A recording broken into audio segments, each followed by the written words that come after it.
Anyway, it's time to get started. We have Linux privilege escalation. So I'm actually going to make a marker since, there.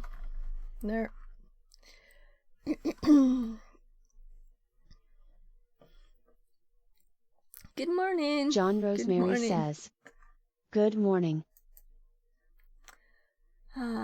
So I'm just about to get started here. I had to close the window, meaning it's warmer, I guess. At least there's not that tiny flow of air that you have from, even if on the roof outside it was 44 degrees and inside it's just 28. Anyway, we have some breeze if it's open.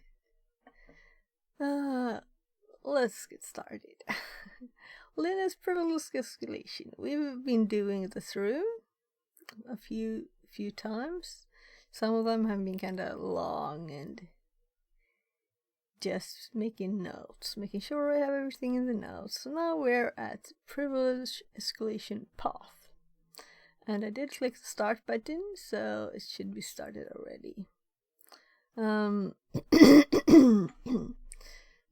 So we have a few things to check here. Oh, right. I need to open my notes too, because I'm sure we will have something that is new at least.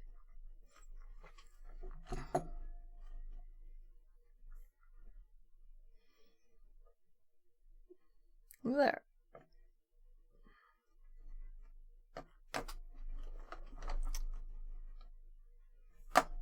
So this weekend I've been having a bit of pain here, and when I was checking outside with my flea market, I found I actually had this in my sales pile. So now I'm trying to have this underneath there instead. Softer than my oak table, definitely. So I'm going to, before I start reading, let's log into Kali here. Yeah, buttons working as they should.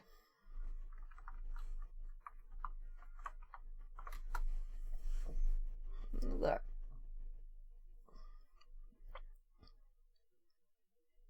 I'll start the VPN.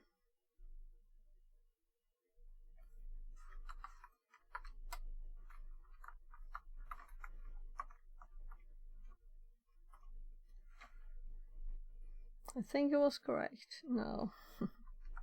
I actually backspaced in there because I typed the wrong thing. Didn't get it right anyway. So now we'll see. I'm sure we'll SSH. Yeah, right, so we can SSH it once. We have the IP. So and it's still carrying. Now we're 104.190. Oh. Let's see if I can move my keyboard a bit. So I have a few things on my desk that are in the way here now. There. Password 1 again.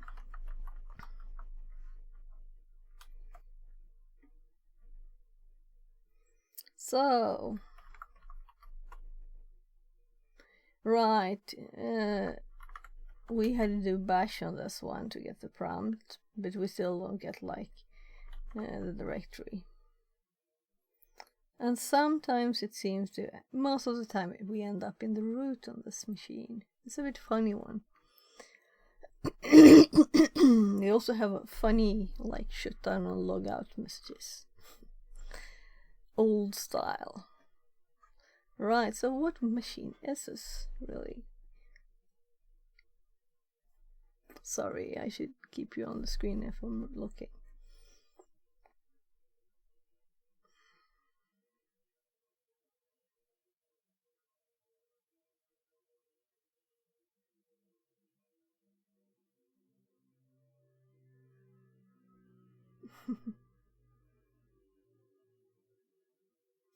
Updates can be installed.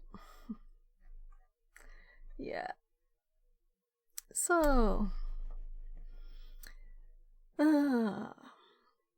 privilege escalation path. If a folder for which your user has the right permission is located in the path, you could potentially hijack an application to run a script. Path in Linux is an environmental variable that tells the operating system where to search for executables. For a command that is not built into the shell, that is not defined with an absolute path, Linux will start searching in folders defined under path. Path is the environment variable we're talking about here. Path is the location of a file. What?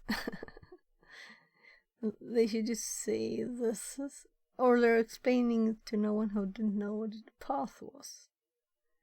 I don't think anyone does this without knowing what a path is. Typically, the path will look like this. Path. If we type thm to the command line, these are the locations Linux will look for an executable called thm. The scenario below will give you a better idea of how this can be leveraged. Oh, not allergies at all. Where did that come from?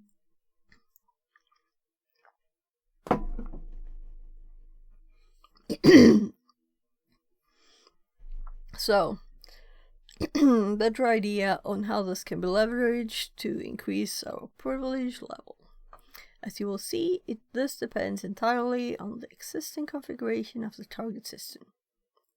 So be sure you can answer the questions below before trying this. What folders are located under path? Well, we'll have to look at the machine. Does your current user have right privileges for any of these folders? Can you modify path? Is there a script application that you can start that will be affected by this vulnerability? So, I don't think I really have path in my notes. So, let's add it. Let's get started adding it.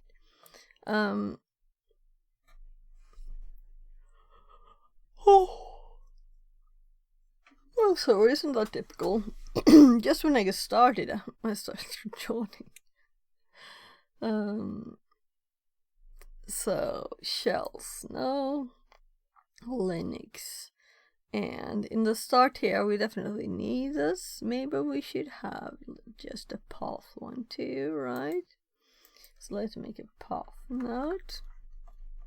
And let's add their questions, because this seemed like a good explanation of what to do. We don't have to, have the specifics, but we could add them too. So, I'm sorry.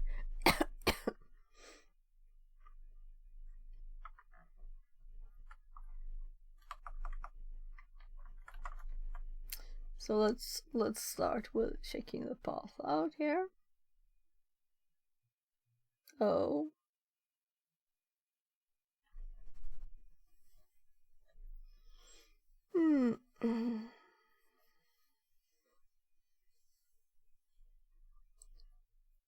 Oh, sorry. Oh, it's Monday morning after all. So, apparently, I'm thinking that games.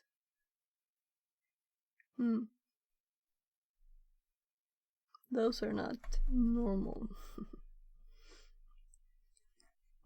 So, let's check what they want us to do first. For demo purposes, we will use the script below. Okay. The script tries to launch a system binary called tshem, but the example can easily be replicated with a binary. We compile this into an executable and set the suid bit.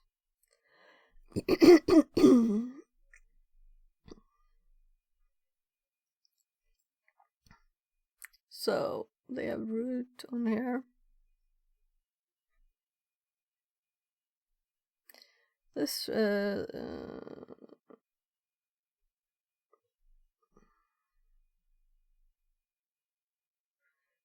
yeah, I mean this script, this is the odd bit. Why calling this a script? Well, I guess they mean like code.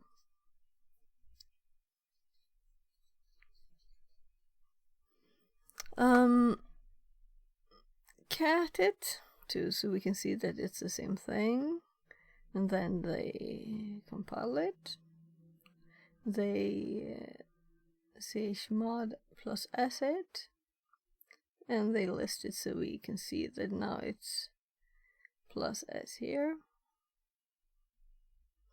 right? So our user now have access to the path script with suid bit set, and it runs a tshem. Once a path will once executed, path will look at an executable named tshem inside folder inside. My God, listed under path. If a writable folder is listed under path, we could create a binary named tshem under that directory and have our path script run it. As the suid bit is set, this binary will run with root privilege. A simple search for writable folders can be done using the writable command. The output of this command can be cleaned using a simple cut and sort sequence. Yeah. Okay. Why would they want to do that? Cleaned. I think they break the output, to be honest. How what use is, you mean? Like what? We need a full path to know a location or something, not just a bit of it. So let's run this on the machine now, to see what the uncleaned outfit looks like. So this is much more useful, right?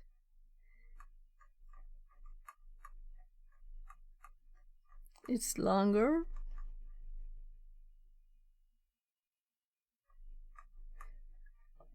Let's see.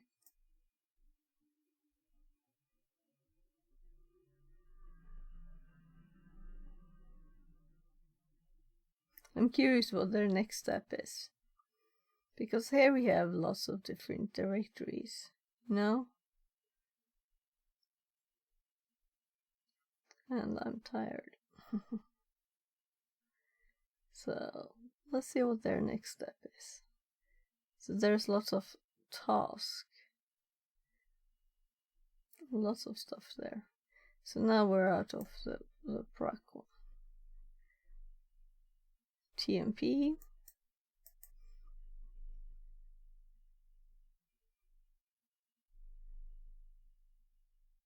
And reading this kind of output is good, because the more times you see it, the more you will know what is like normal. So I will just quickly scan through it. There.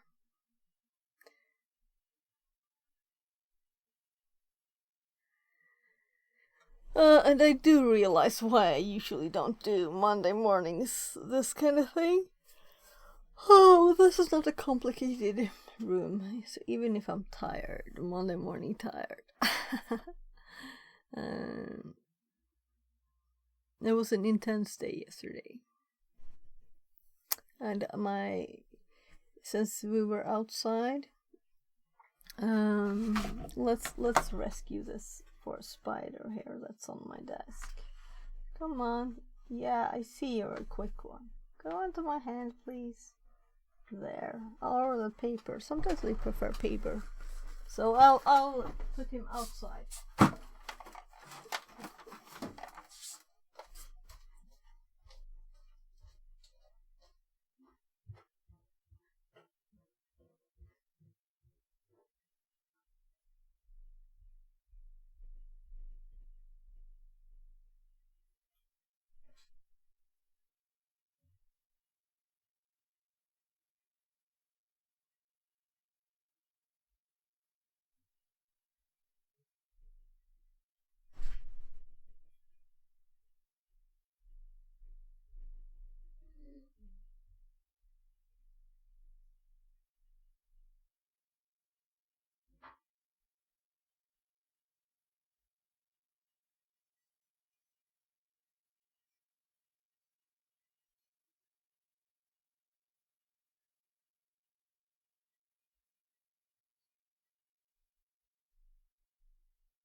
So he's now he's outside, and I also took one of these vitamin candies.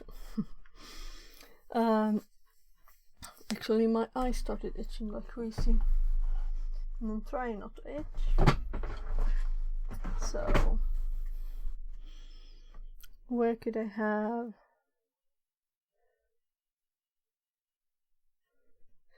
I think I actually have that allergy medicine downstairs. Leave here.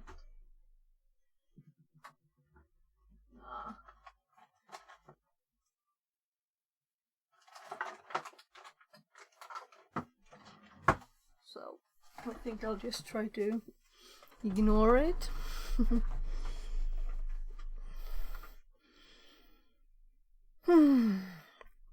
Right, so we did a search for writable folders, and I think this was on the list, right? So here's actually the that's not very nice.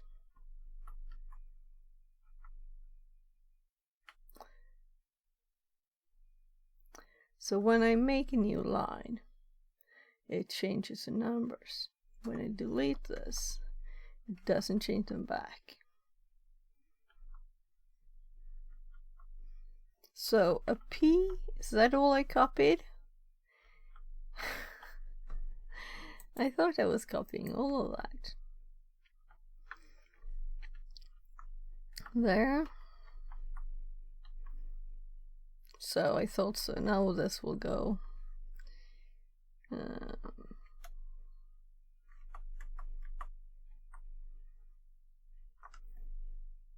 So let's just to path, and then we have this, Can we modify path? We can just read on, because there might be something else between here.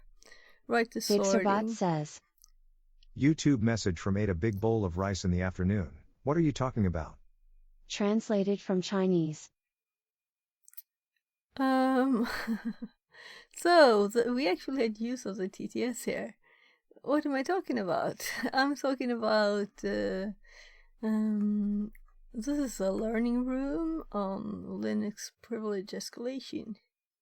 So we're going through it and making sure that there's nothing new that I don't know. And I add it to my notes, and my notes are public, so if anyone want to read this, it's on my GitHub. And I know the GitHub links pop up now and then in chat, so it's available there in case you're interested. So that's what I'm doing there. So, and also if you're on Twitch, it might be easier, but also this works, right? Let's see here. So we were a bit further down. We did never compile anything, but this is just information, so we'll probably be asked to do something else. I'm just confirming that we have all the things in their notes, and they actually had this cut sort. So let's actually test this too. So if we go here and we pipe this to cut, and we split it, I guess, on slash, and we want the second one, I assume. I don't really remember it, but it looks like that. And then we sort U, and then we only get one of these listings too. And I don't know where they're going, but I'm curious to see where they're going with this, because how would that help? It's almost like a dir listing, you know. Somewhere in all of the things there is. Yeah, so now they do 2,3 on the next one. So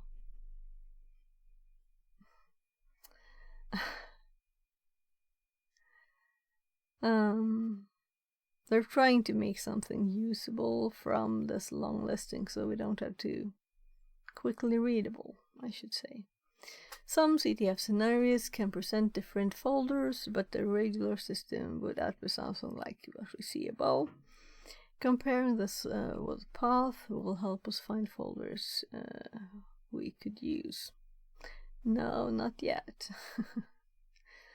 We see a number of folders under USR, thus it would be easier to run our writable folder search once more to cover subfolders.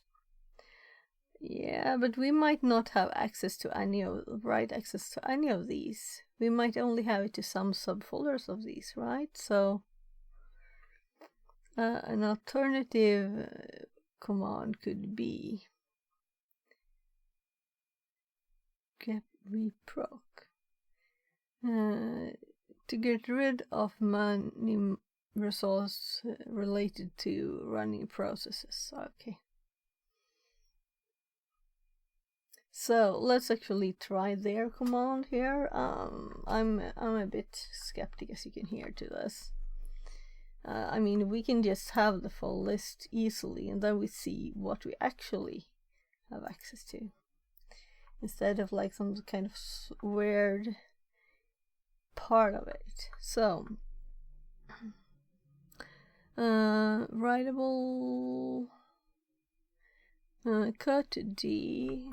And here is the difference. Here we have the third one too, meaning the second path of path. And then instead of this, they first grep it to exclude proc.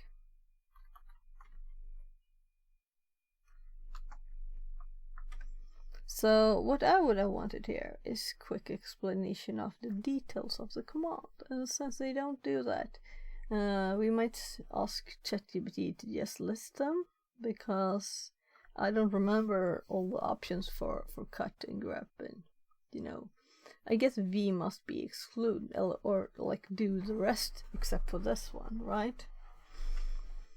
So don't take the lines where this is in, right? So let's run the command. Right, you're over there. Let's run it. So now we have more lines. It's much less than these, and also, right, it is kind of useless still. But we see here that TMP was not that long, meaning it's actually something we have permissions to. We might not have permissions to any of these. So what's their like meaning of doing this? I'm curious. Let's see what their next step is. We have added grep v proc to get rid of the manual results related to running processes. Unfortunately, subfolders under user are not writable. So this was to exclude things. Sure, we can do that this way. We can make sure that we can see easily that we didn't have those paths in here.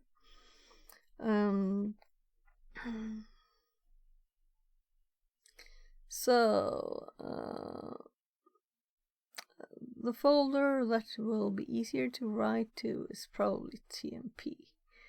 At this point, because TMP is not present in paths, so we will need to add it. As we can see below, the export path TMP path command accomplishes this. Right? So I'm assuming we have permissions to do this.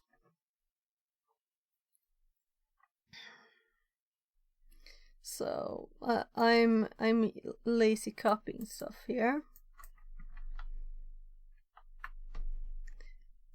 I was expecting them to have this. Oh no. Tab, paste. And also, let's just skip the numbers.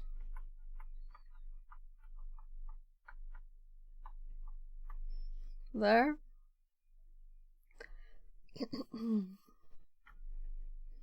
So I'm kind of thinking that we might want the original path for our coming questions. So I'm not going to change the path. No. Oh my. At this point, the path script will also look in the TMP folder for an executable named tshem.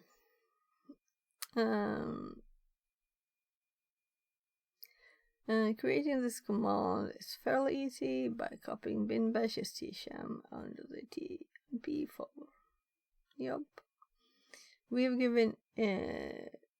have given executable rights to our copy of bin bash. Please note that at this point we will run with our user's right.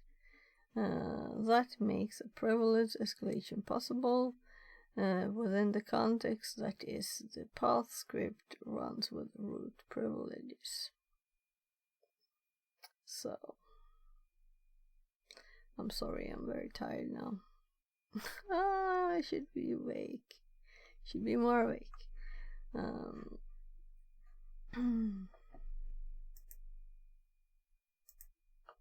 So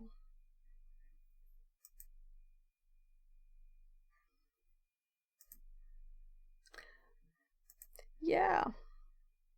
The question is if we want this cut bit here. But to exclude, right? We can exclude having permissions with this.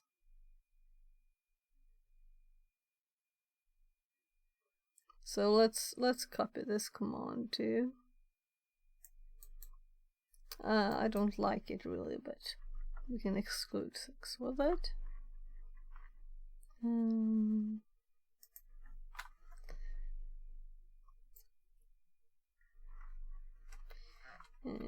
Can quickly find. Well, it's starting to get long anyway now.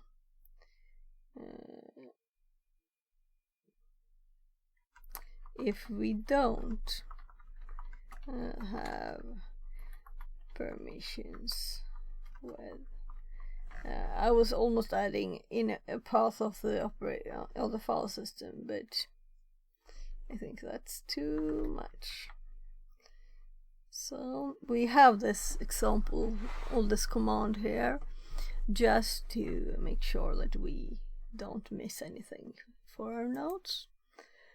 And I'm also going to actually ChatGPT this. Please list parameters.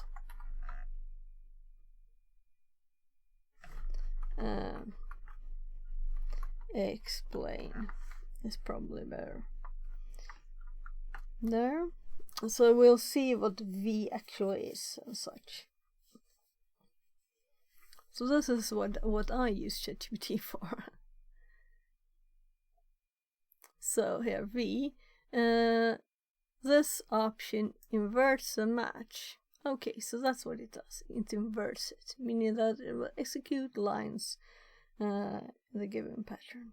So V is invert. This might be useful, right? Is there anything else that you tell sort of only output unique lines? Yeah. That's what we have. And the cut, I assume that D is the delimiter. And these are the, well, array items.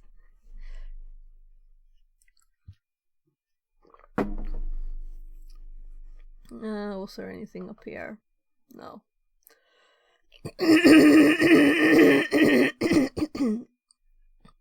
Though the writable one is good to know.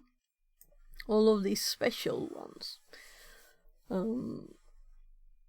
Find directories that are writable by the user, current user. So these are very good ones to have, you know. This is the whole thing on this line. So let's check in my find notes too, that I do have writable here. So here we have writable, right? This is the exact line. And there were actually several other ways to type the same there in this recent room that we got this information from. Yeah. So let's go back to that one.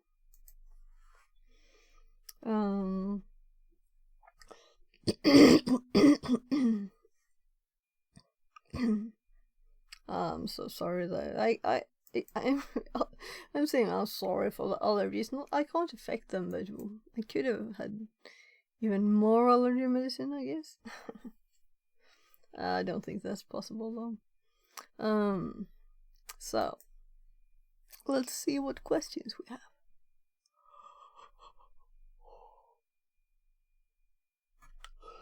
So what odd folder do we have write access for? Well,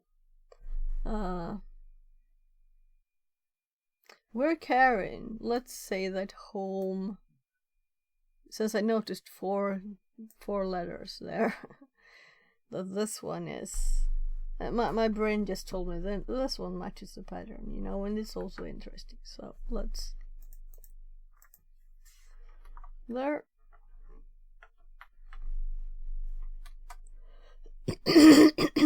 And we have another date to the streak here. What will their hint? Andrew Home. Look, Andrew Home. Not a lot of directories with for the letters, you know.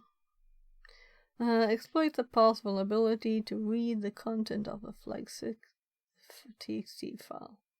So first, the flag6 is usually in a directory, or the flags in home on this one. So let's cd home first. Oh, I'm typing on the wrong window.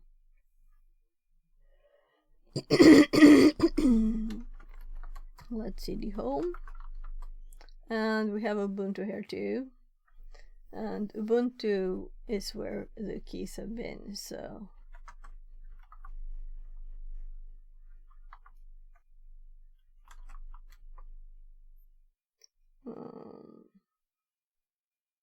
so it's not actually here. So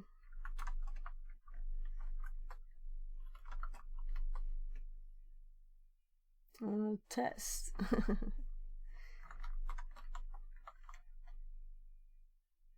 Okay. Elf. And this is root s. So this file has s and it's root. So I guess that we just look for a path in here. This was so short, so you know it's not really.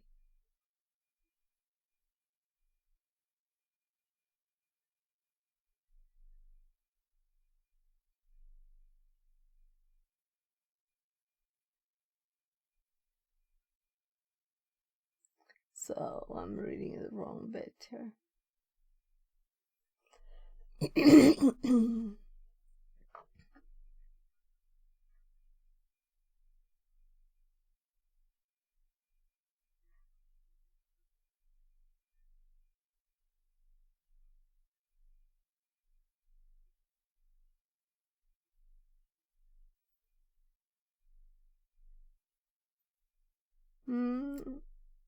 Isn't often that you have this short files, right? Take the opportunity to look at it a bit. You can always make yourself files, of course.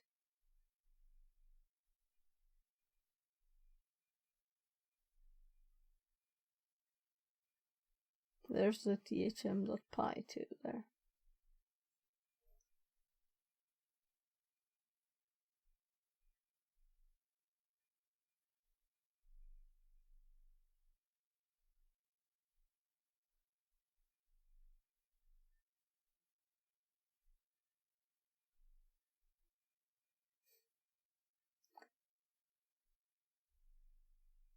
Synto, Certo, Nagnobil, I don't know, Tagno, Hash, Dinsum.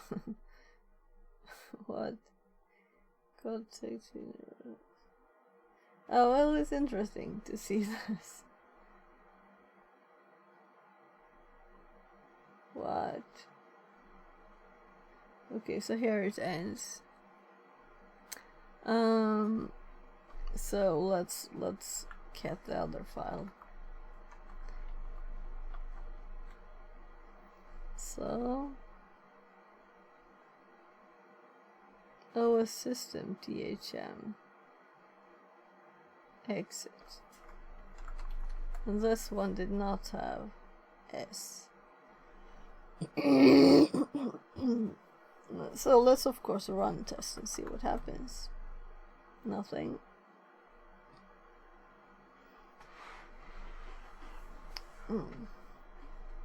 Is this the test that we had over on the other side? Because I didn't see anything. Let's actually look. We had a...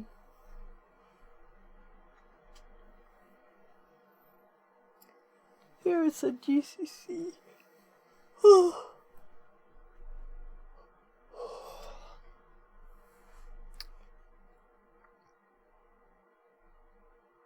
Right, it just ran THM. That's what this did. So, do we even have a THM? Is this what we're talking about here?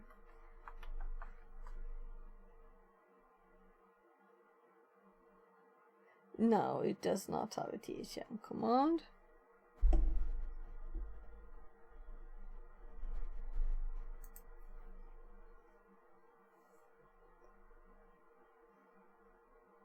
So seriously, yesterday when I was shopping, let's see.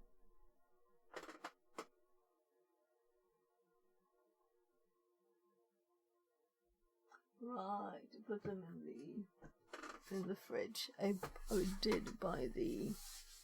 I feel a bit sorry for being so tired. I mean,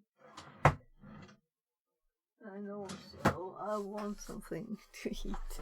I'll be back in 2 seconds.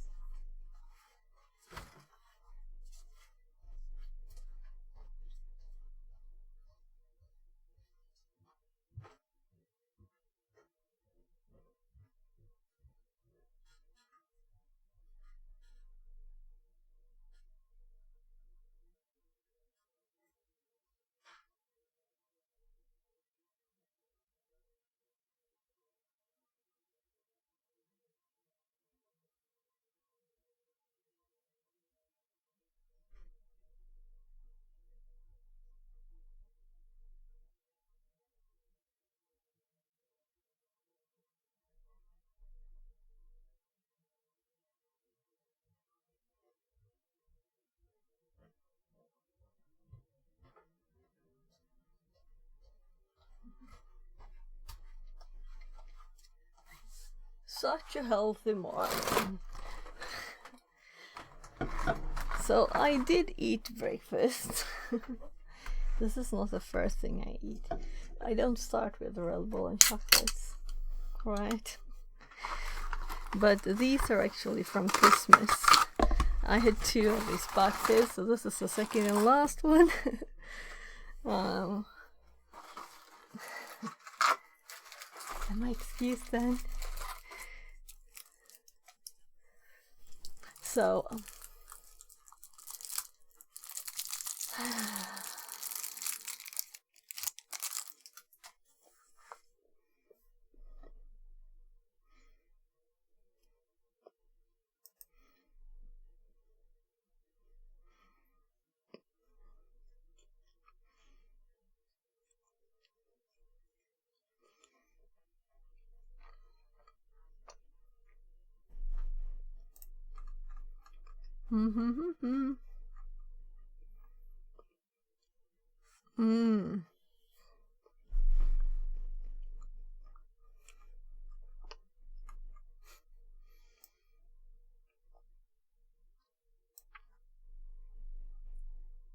So if we look back here,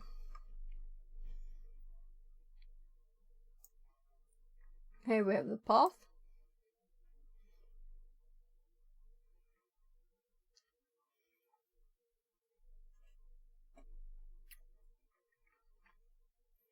So I'm actually, what we didn't try is to actually add, right?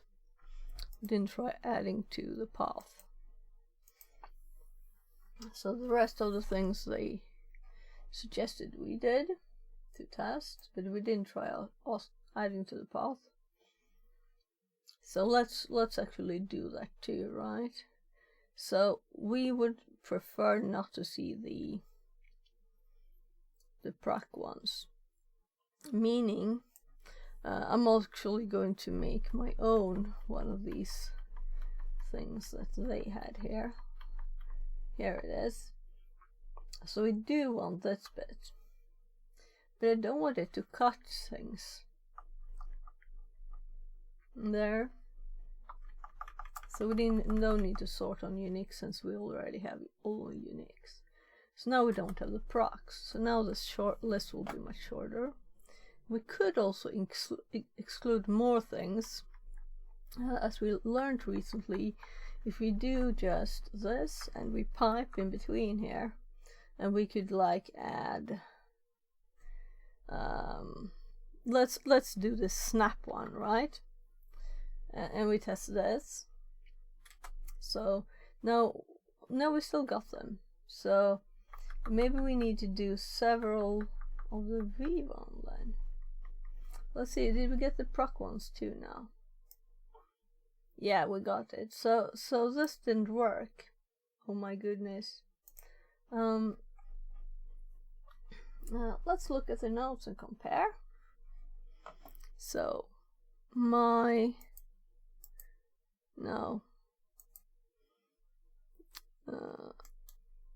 I think I have them in here actually. Here, so here we use the grep with the E one. So I think we might have to use the E too. So what if we go back here and add that? So click. Will V actually work with this? Now I'm curious. See if we can just make it work without. So we have them all there, so it didn't work. Let's go to ChatGPT actually, because we already have it up and everything. So here, we want to exclude snap 2. Please update the command. And I can't spell. There.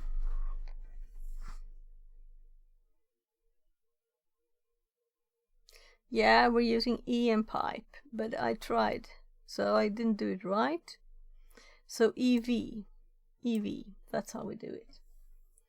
So my test wasn't so far from what was right, but very far, because it was not working. So EV instead of EV. There, so now we should have those two excluded, right? We're too far up now. This is the last result. Let's clear and then run it, because it was too much. So now we can easily see if this does not include anything else. So we have excluded those two, right?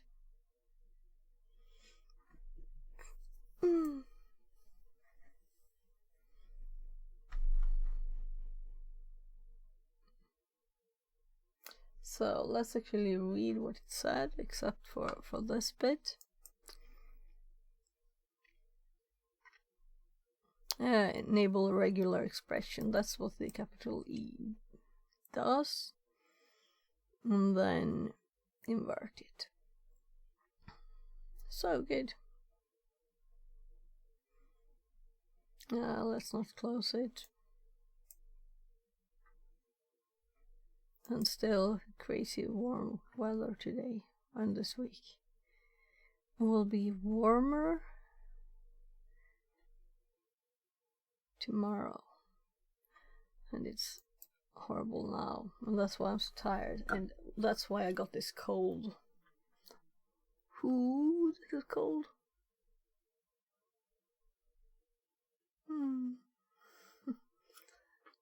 Oh, putting cold hands. It's actually just, let's see if I can see the temperature. So it's just 29 Celsius in here now. So I shouldn't complain, but still, I'm complaining.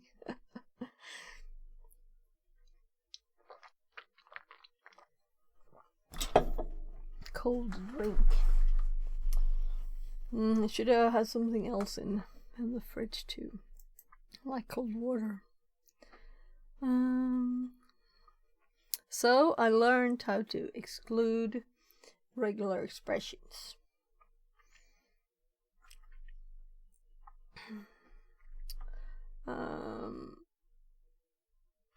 Let's see what I have in grep, because I do guess I have grep. But that would be like in the common commands, and this is not much here, so I remember that. Maybe I should actually make it a grep one here. So what I have in my copy paste, nothing useful. So E reg X EV exclude reg X. Right, so we have a start for something here. I don't know why I even have this one in here. Let's leave it for now.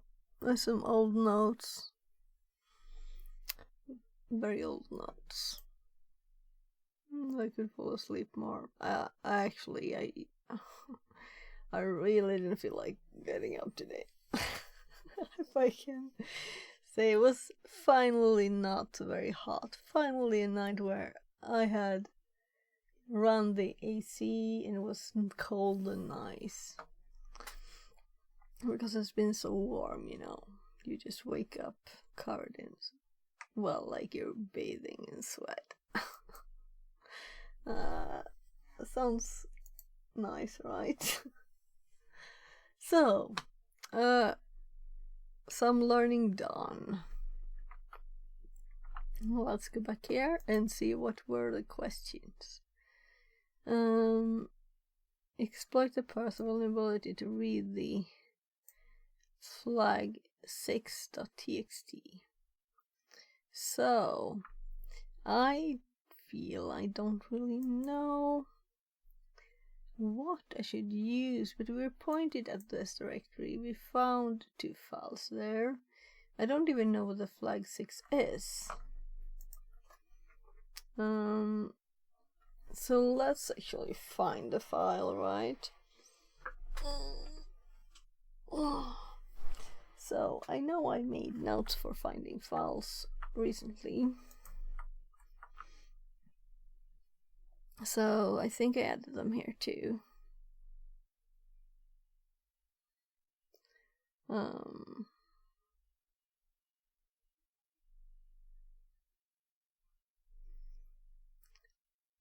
Yeah, finding files like flags.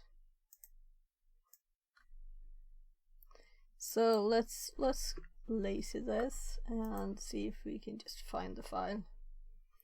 But we might not have access, so I couldn't copy there apparently. Copy.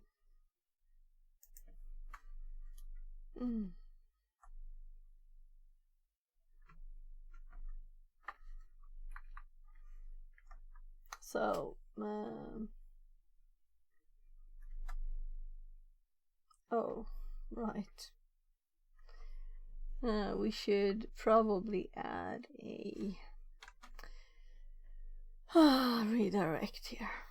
Let's see. I'll lazy copy one from, I'm sure they are in here. So first I'm pasting it to the notes. There. No. What? Why did I fail to copy this? This is annoying. Sorry, I'll switch you here so you can... Let's copy one of these and paste it here. Apparently I managed to copy itself last time I tried, so... Now...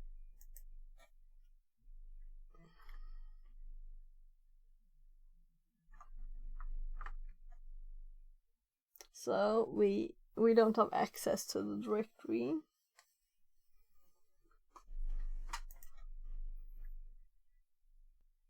Well, it was found here.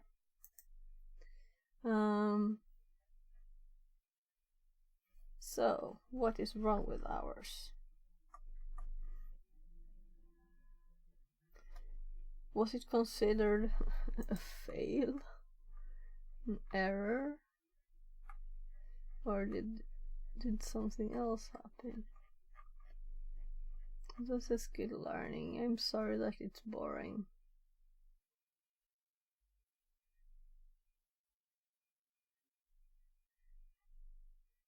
I would like not to see all the errors, of course, but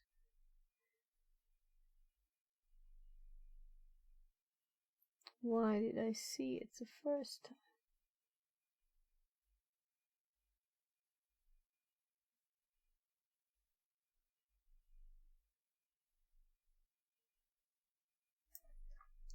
Oh my god, the procs.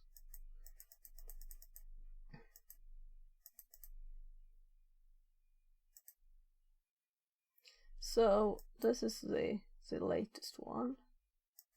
Then if we go up here, and the last one, we had this one, but now we didn't get it. And that's why we didn't see it in the filter there for errors.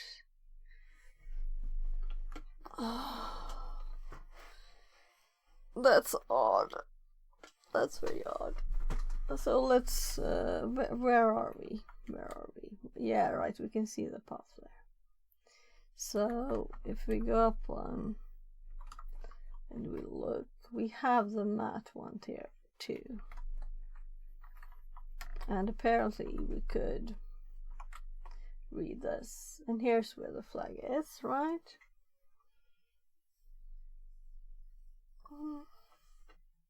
The first time it's not in the Ubuntu directory.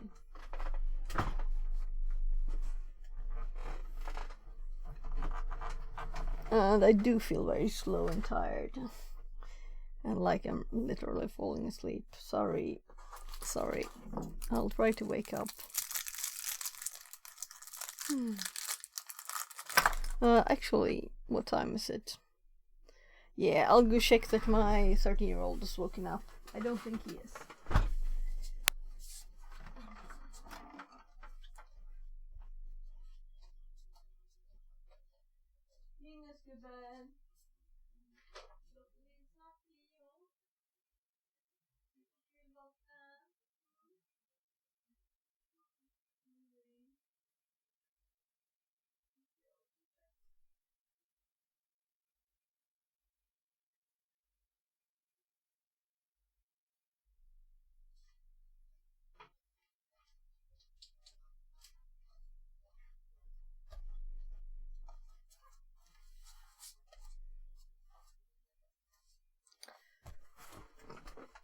He answered at once when I spoke to him, but he's still in bed, so we'll see.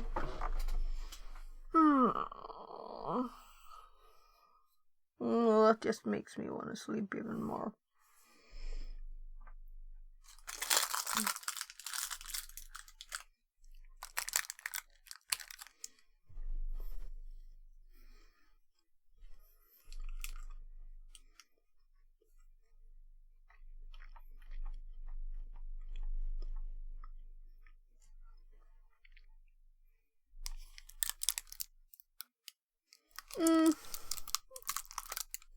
Can you see what I did?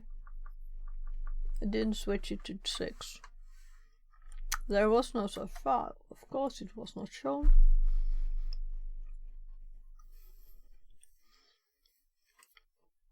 So the one I made in my notes is working good.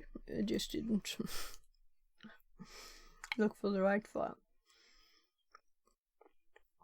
Such a tired error. So, how do we read the file? Because it is, let's see, Ubuntu that has the permissions here.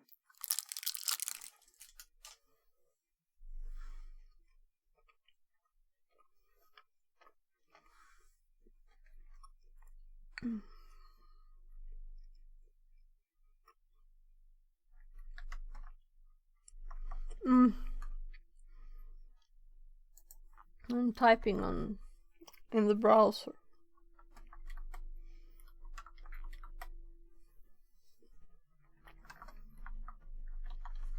What was in here too?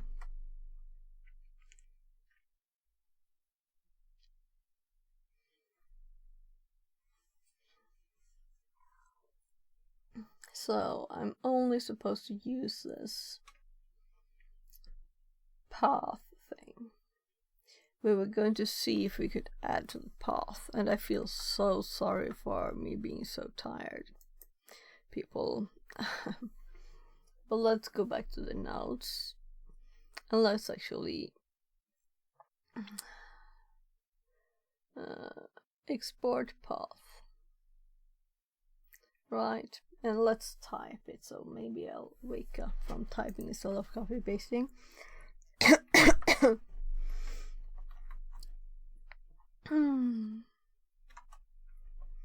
So you're on the same screen as me, that's good.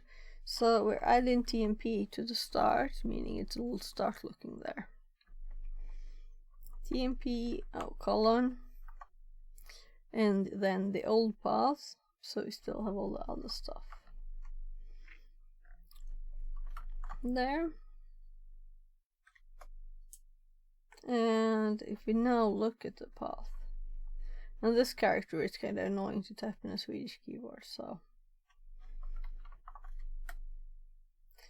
we can set the path. So we set it to TMP instead. So we can just make anything in TMP. And I'm assuming the name should be, so let's go to TMP, and so what should we call this thing?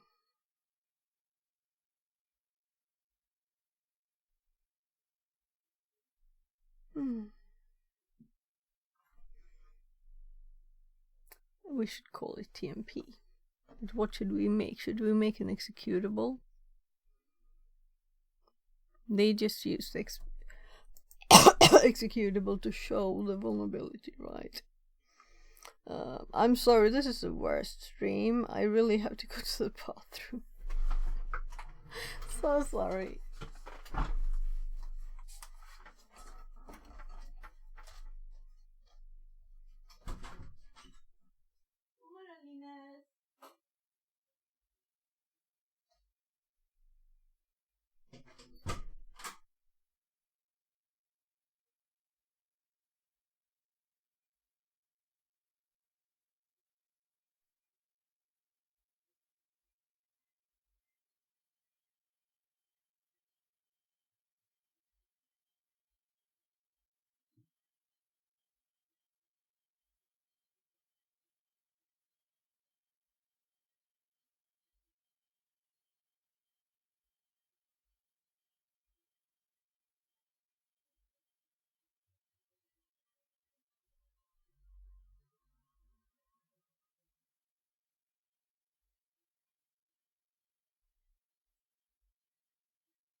So I was thinking, why don't I stand? So I don't have. It's easier to fall asleep when you're sitting, right? So let's just make sure I don't like pull any cables out here. There somewhere.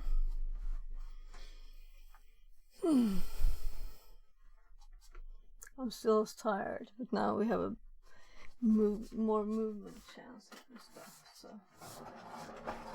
stuff and things.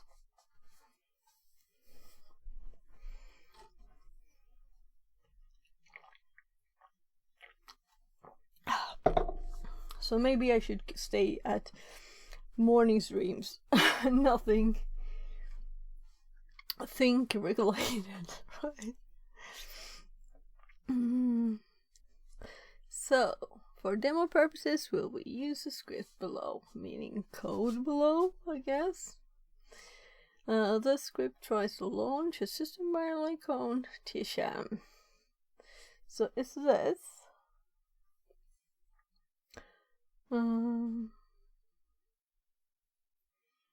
We do have the files on the machine here. So if we LSLA, no, I'm typing the wrong machine again. LSLA the home. What was the name? Oh gosh, there's a space. That's why the tab didn't work. There. So we have test and we have pi, and test has the suid set.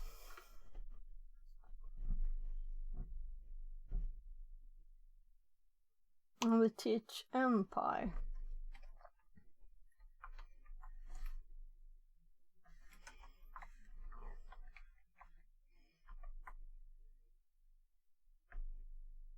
Oh, right, there are two with M.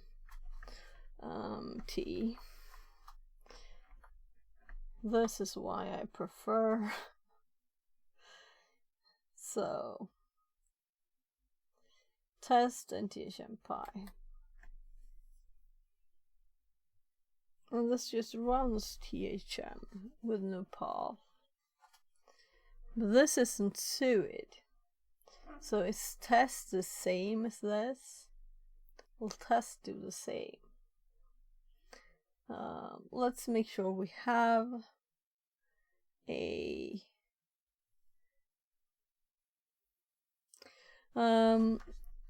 let's make a script, I guess. And we were SSH, so we could just nano.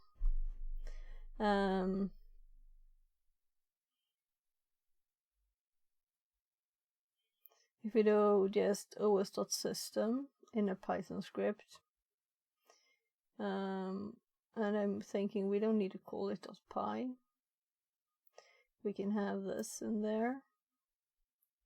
So we don't have to try and be nice either. We just nano. Oh my god. My mouse is just... Oh! THM. So this is also a good test. So we don't need sys. And we don't need try, because why be so nice as to do that? And this is not even... Okay.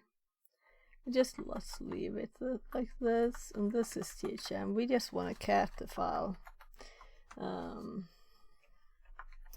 Home mat, right? And flag 6.txt. There.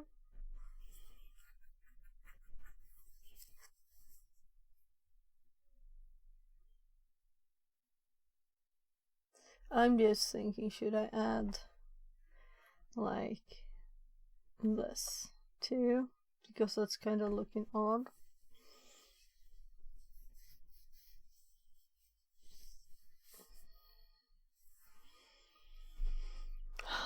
This is actually what we had the notes up on when I started it.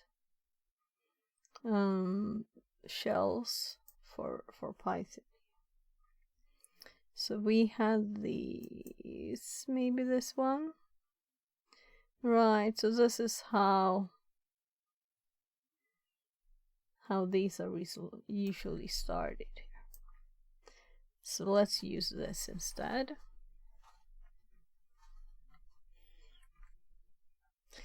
I'm going to update the notes too.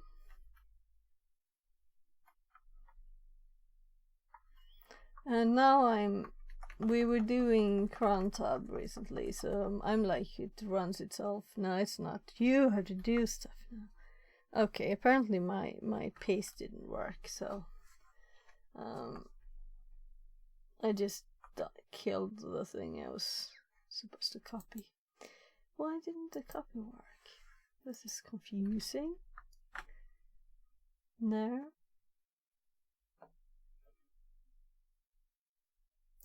So tiny thing. So let us X this one. Now if we were to run the test there in home Murdoch. So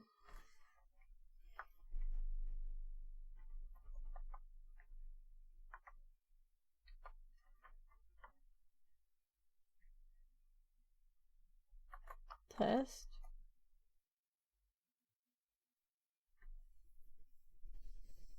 So we have an error message. Nice. Something happened that was different from before. So I wasn't sure that this was actually running anything, you know. We could make an executable instead. But this should work, right? With what? So what does the first line there actually do, and why do we get this error message? If we're root, as we should be when we run test, I'm going to actually string set. I'm thinking, should we have another SSH so we can have several tabs? Because I want to CD to the directory. Let's CD to home mer, and now we can list it locally, and then we can like strings the test file. Oh. Okay. So it's not even there. But we did cat it before. Oh, I'm too tired for this. Why did I do this today? On Monday mornings I usually do something like stream, setup thingies, whatever thingies. So let's read this again.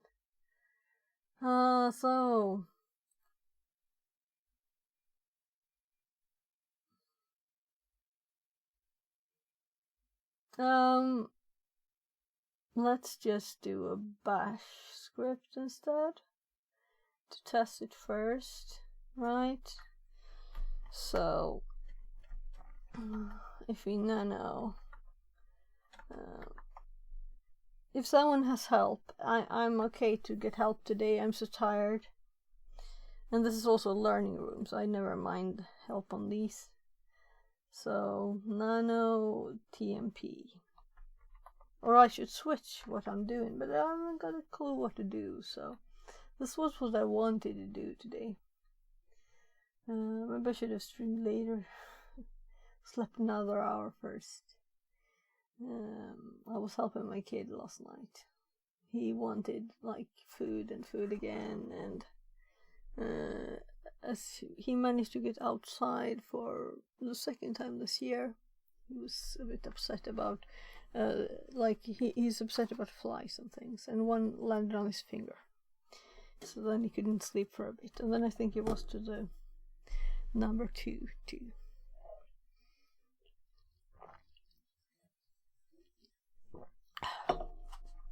so. But it's a big wind going outside. It's such a big wind. It's crazy big. Yup. So I'll move the chocolate because I just thought, well, let's take another one. No, I've eaten 2. That's enough. Let's move them out of the way.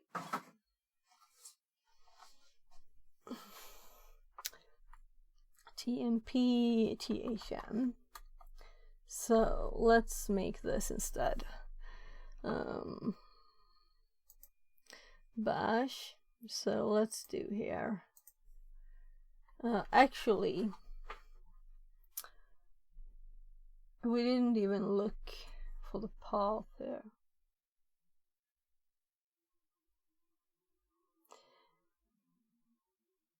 Let's actually just do whatever they did, and I don't remember.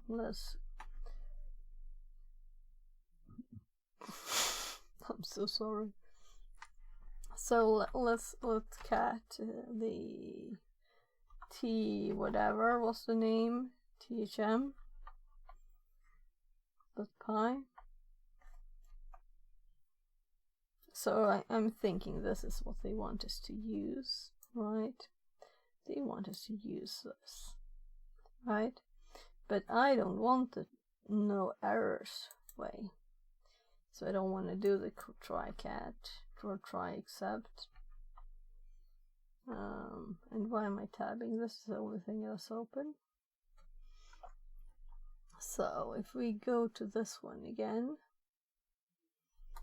and I paste this here. So we're not interested in much of this. We're just going to delete this line. And they do OS system. Oh, we only have another command.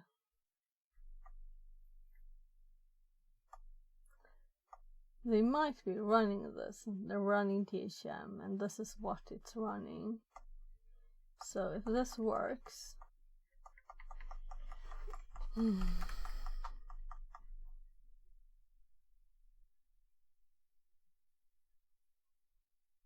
there was another import too, right? So Happy Video 25 says, hi, hello. smile, smile. Hi, welcome back. I'm tired, so sorry if I'm slow. So if you have any suggestions today, you're welcome. This is just a learning room too, so I don't mind suggestions. You're welcome to help if you want to. So what are you doing? XD. This is a learning room. Well, I'm falling asleep mostly. I was up too long with my kid yesterday. So we're doing a lot of text. We're doing Linux privilege escalation learning room. And we've gone through a lot of them. Today we're looking at the path one. And it is not very, telling us everything what to do. Or rather, maybe I'm thinking too much and I should just, do things. So, we can check the path like this. We can check what directories we have permissions on. We can modify path. So then, is there a script application you can start that will affected by this vulnerability? And we have a file called test in a user directory that we found from their first question here, I think. So odd folder, so we have write access to this folder too, right? I didn't think of that we actually have write access there. But this file, in this folder, there's 2 files, and one is owned by root, and it's an elf executable that we don't exactly know what it does, but it looks like this. It's a short thing. I tried to read this, but I'm tired. So we also have the THM Pi, and we have had the suggestion to to change the path, of course. So I added to the path the TMP directory, and this is a good remember everything for me. So we have made a file that's actually a Python script, but the file it's asking for is probably THM only. So I'm checking to see now if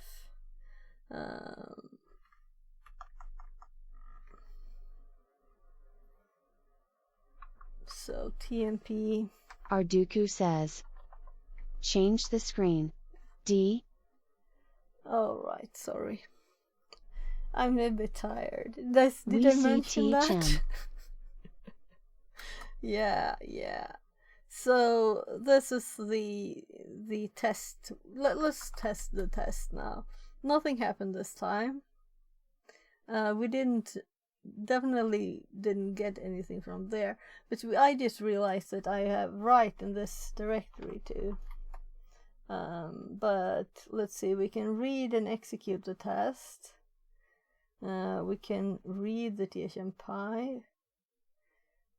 We can't write any of them. Happy Video 25 says, it looks interesting. Yeah, so this is a bit the most interesting so far in this room, because some of them were just like very long listings of things to like, oh, I should probably make a note of this, but it's not like a new or interesting thing. This is actually something that How many programming languages do you know? I don't know is the answer. And also, if you mean remembering all the syntax, then I don't know any. Because when you switch them, like I have to look up the syntax. Right, it was like this, you know. XD, translated from Spanish. So too many or nothing, depending on how you see it. So what could they intend us to do? And is this the code for the test program? Is this what it runs? Right. Arduku says, I just realized that is for set UID. Yes, I realized. Would we have to run it with some options or something? This is very odd.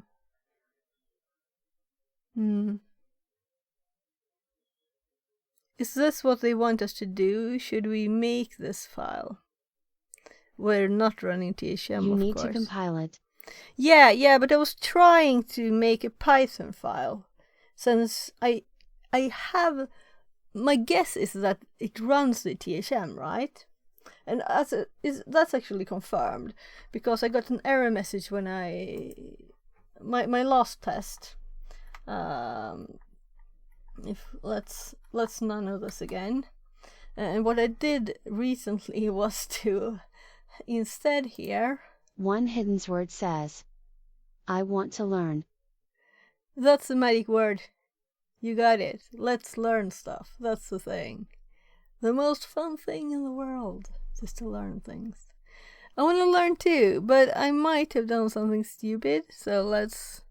When I was thinking, like, the first line here is from their script.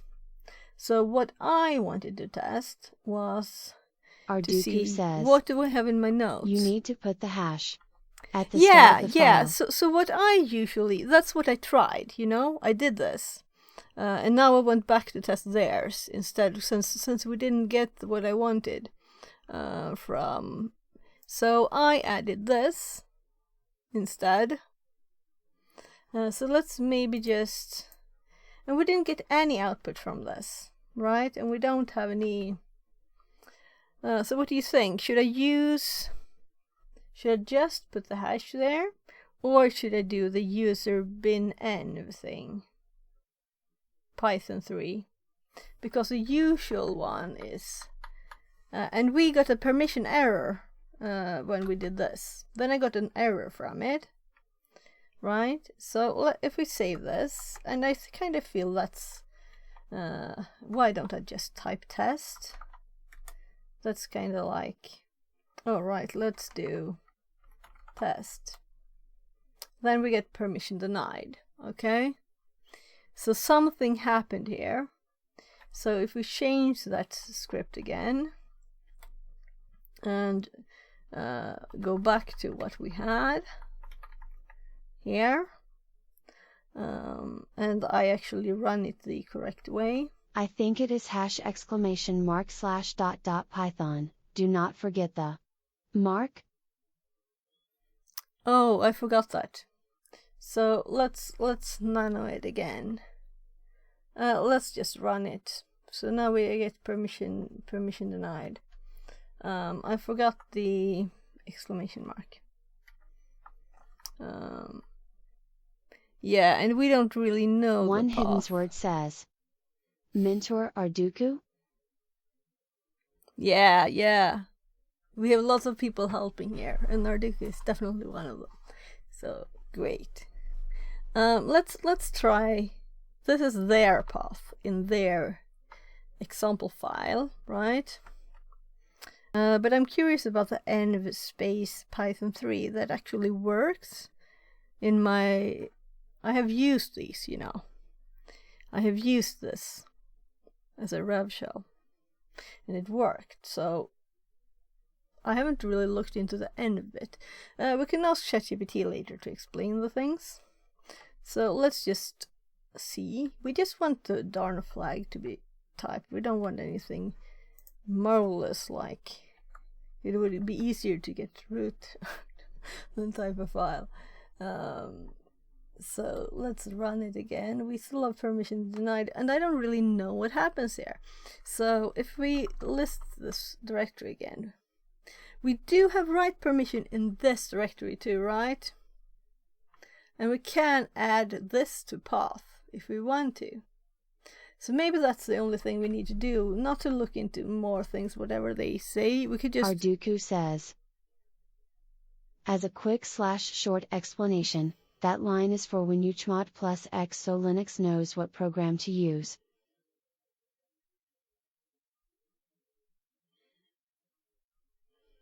Okay.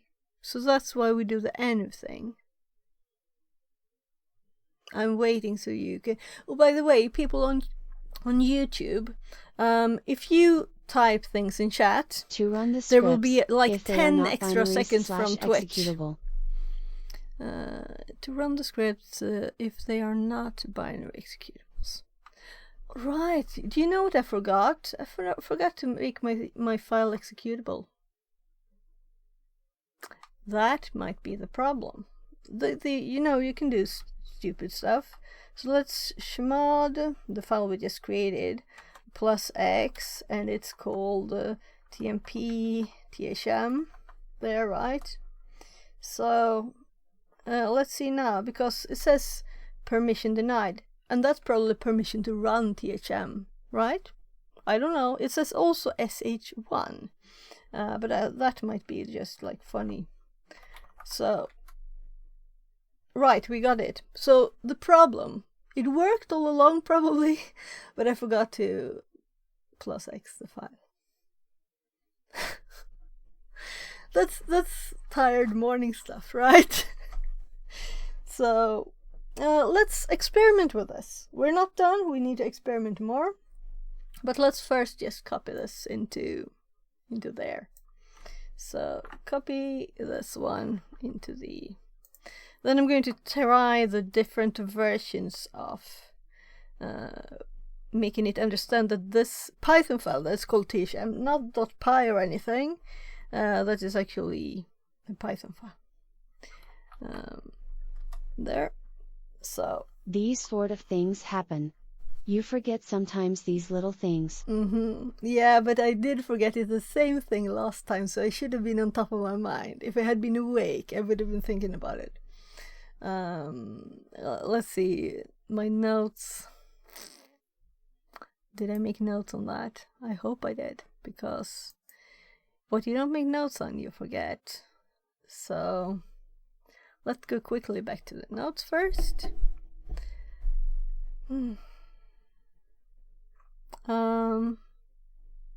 Right, so in these scripts here, there are very obvious notes there. Don't forget to make sure the script is executable. And I just looked at, I have the same for Python here, and I just took this bit, and I didn't look at this, that I typed like Friday, right? No. Could I make this like red? That's the only bad part with Obsidian, really, that you can't use colors on text. I would like to make it like red, right? We could make it cursive, we could make it stuff, but we can't. Ah, right. Can you HTML make things? I think HTML tags work. We might be able to fix it, but not right now.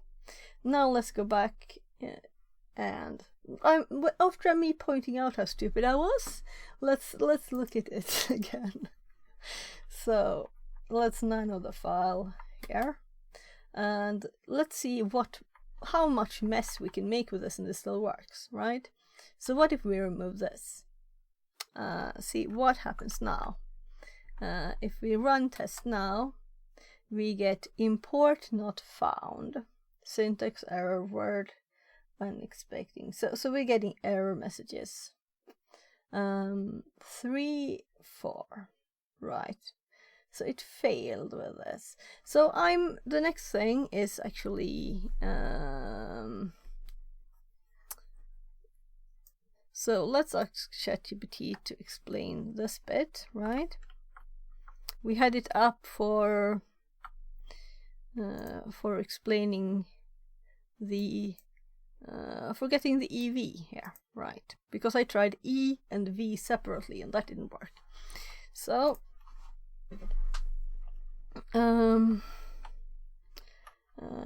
please explain including significance of, and I'm spelling stuff odd probably because I'm just of did. So I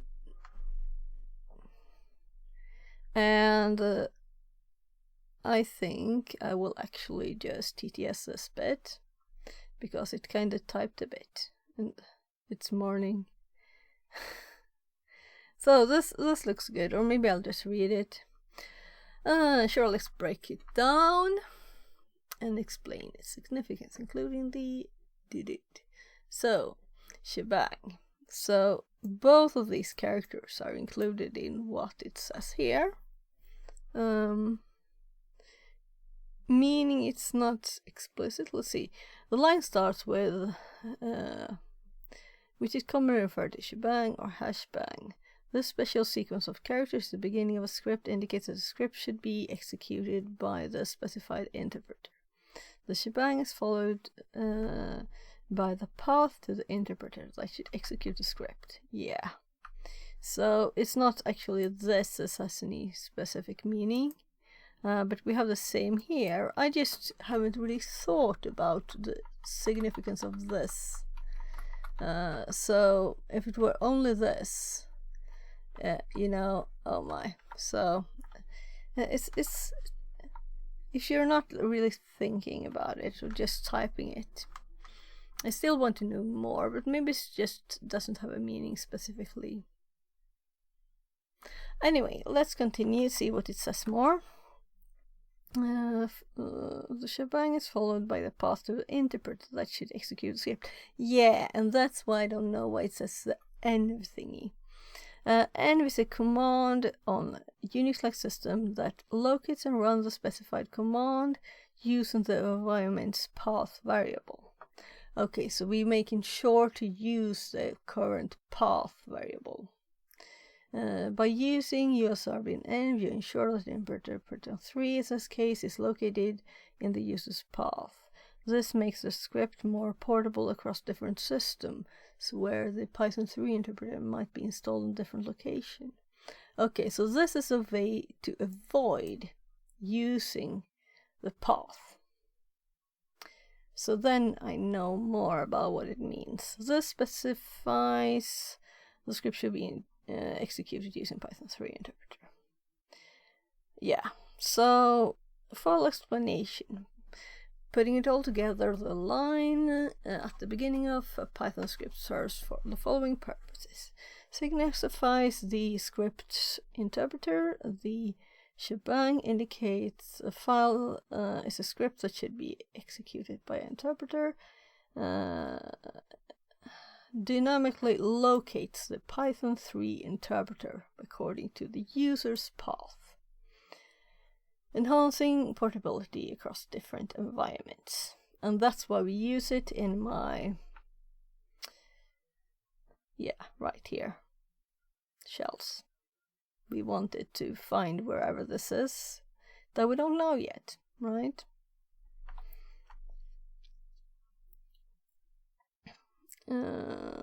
Ensures that it's running Python 3. And there, so it might be used. When you make the script executable and run it, the operating system uses a shebang to determine that it should invoke Python 3. This method is preferred over hard-coding the path to the Python interpreter. For example, USR bin Python 3, like they did, as it makes the script more flexible and able to adapt to different environments, where the interpreter might be located in a different directory. Yeah, and also theirs should probably have the right path. So I'm thinking that, we could, that was what I was switching between, using mine and using their path, right? Let's look at their file again. If you make a shell/bash script, and make it executable, you use #!bin/bash or sh. Yeah, exactly. So I have bash in my notes there too. We just hop between them here. So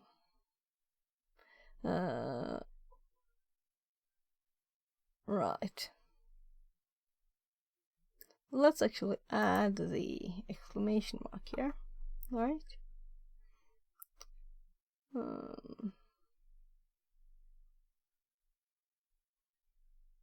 So these were my older notes, and these were the most recent, just to underline the shemarding. And then I forgot it today. Let's actually add something about this. So, no, this is the right one.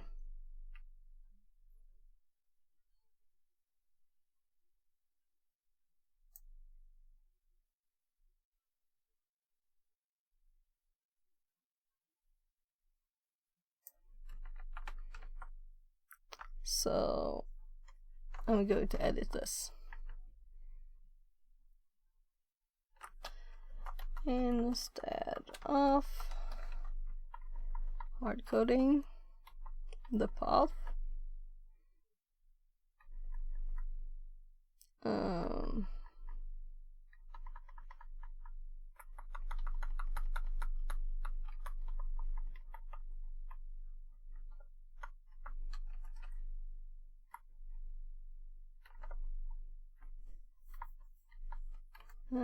use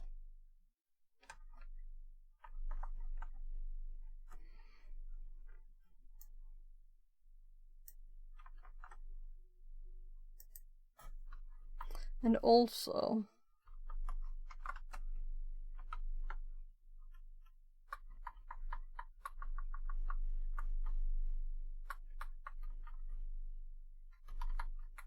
this is better. As it makes the script more flexible and able to adapt to different environments, the interpreter might be located in a different directory. There. So, notes updated. And if I actually read them, then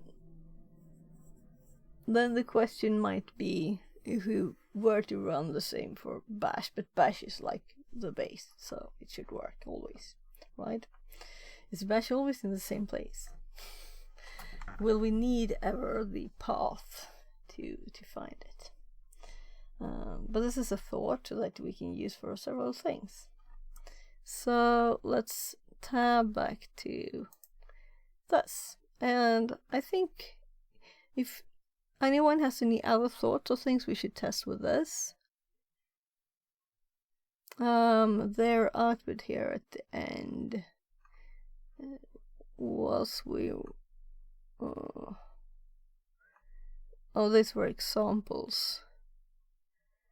See path, the point, path script. Yeah, we were probably supposed to make a route from this, right?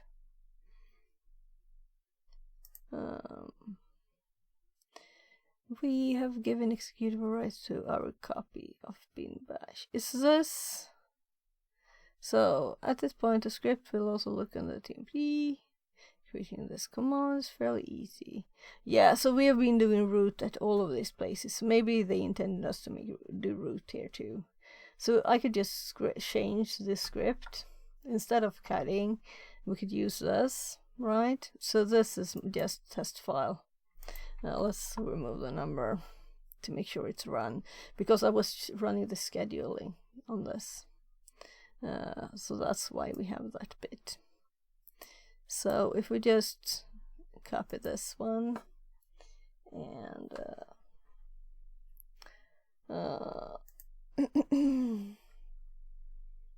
so let's go to Nano again, and I'm just holding delete for a bit here because it was a tiny text, and we just excellent, and then we run test again. Connection refused. Oh, right. Okay. What we should have done, let's add this. Let's continue. I'm sure that I might have, we should have like Python the same file, but instead for privilege escalation, right? We should have a Python that's very similar to this, but where we have like, when we have an SSH, we don't want to lose that. Why do like a rev shell when we already have SSH, right? Let's just set the permissions instead and copy bash. Let's see if I have that somewhere. I should probably have it, or we'll just make one. If I can edit a Py script, Python, and we're hopping to shell, we could use it here, but this is kind of like not all the things. I just want to see if I already have it, because I have other times done things and then realized I already had them. So, but I don't think I might, but I'm sure I have it like in the notes somewhere. Well, is it just in my brain then? Or like somewhere here. So because this is an obvious thing that I have used, so why don't I have notes on it if I don't? Let's make a Python here too, and we'll get rid of this thing. So here, Python will mean something else, and I'm so sure I have this. Is this just in box notes maybe?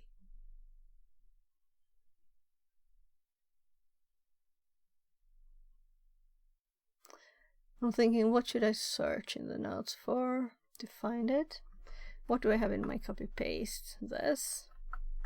F3RN0S second says, you can use Ctrl+O in Obsidian to fuzzy find files, rather than scrolling through lists. Okay. Let's see, Ctrl+0. Is that the find? Normal find? What happened now? No. All right. I can't use that. I have other keys. Swedish keyboard. Stuff hops around. Oh, not zero tongue. Oh, here it is. So I think I pressed Ctrl 0.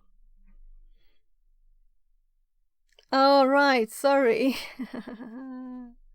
Do you want to play with a robot? There's a redeem. Did you do that? So, and welcome in. Fernosec. Welcome in. So we don't have any Bluetooth communication here with the robot.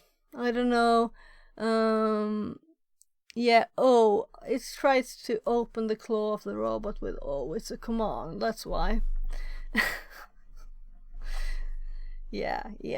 And you saw what I was trying to do. I did. Yeah. I got it, but let's see the thing I was doing. I usually press the search up here. So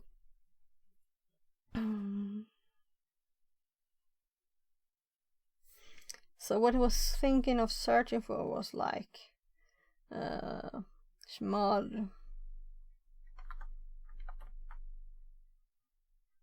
but I might not even have that, and they couldn't find it anyway. Oh, that's really fun. I am not sure I really like this search, because it's saying knitting machine motor, and I'm sure I didn't Schmad in there. Yeah, the search only searches file names rather than contents. Oh, no, I don't want the names. I have to search in the files. Okay, so I'm looking in for a note that say like Schmad, but it might be +X, but it might be something else.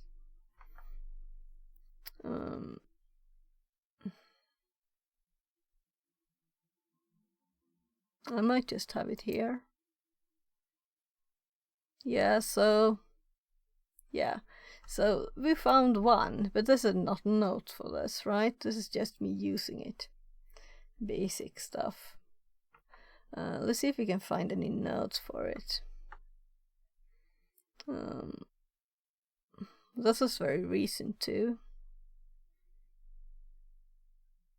Don't forget to make your... This is the one we were just checking out.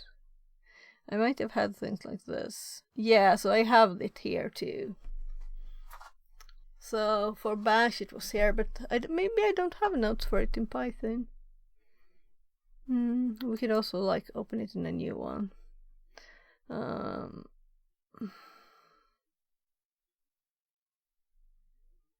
So Python, yeah, so we have the +X in there, and then we have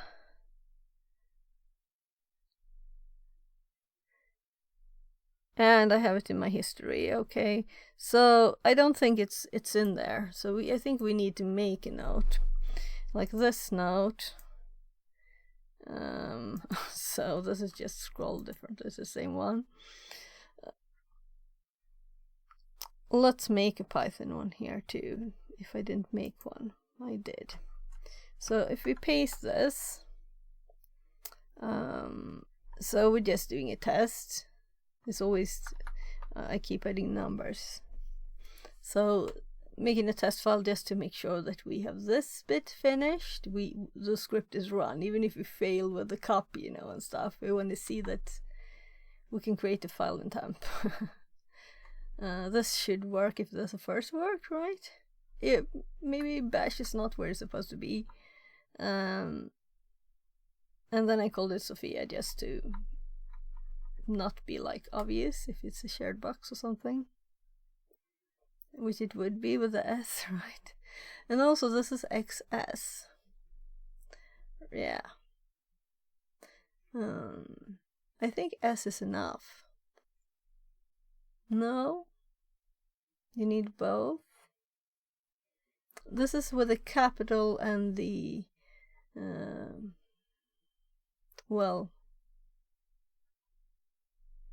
caps, non-caps, S's, right? So maybe we should just explore this. this box will expire in like 2 seconds. Not that it matters. So let me practice the simple way to how the files look when you chmod them. Because I've seen it, but I haven't really played around with it. So let's just well, test file apparently. Let's do test file, and let's see the test file. Here it has just basic read write permissions, and then if we chmod plus s on test file,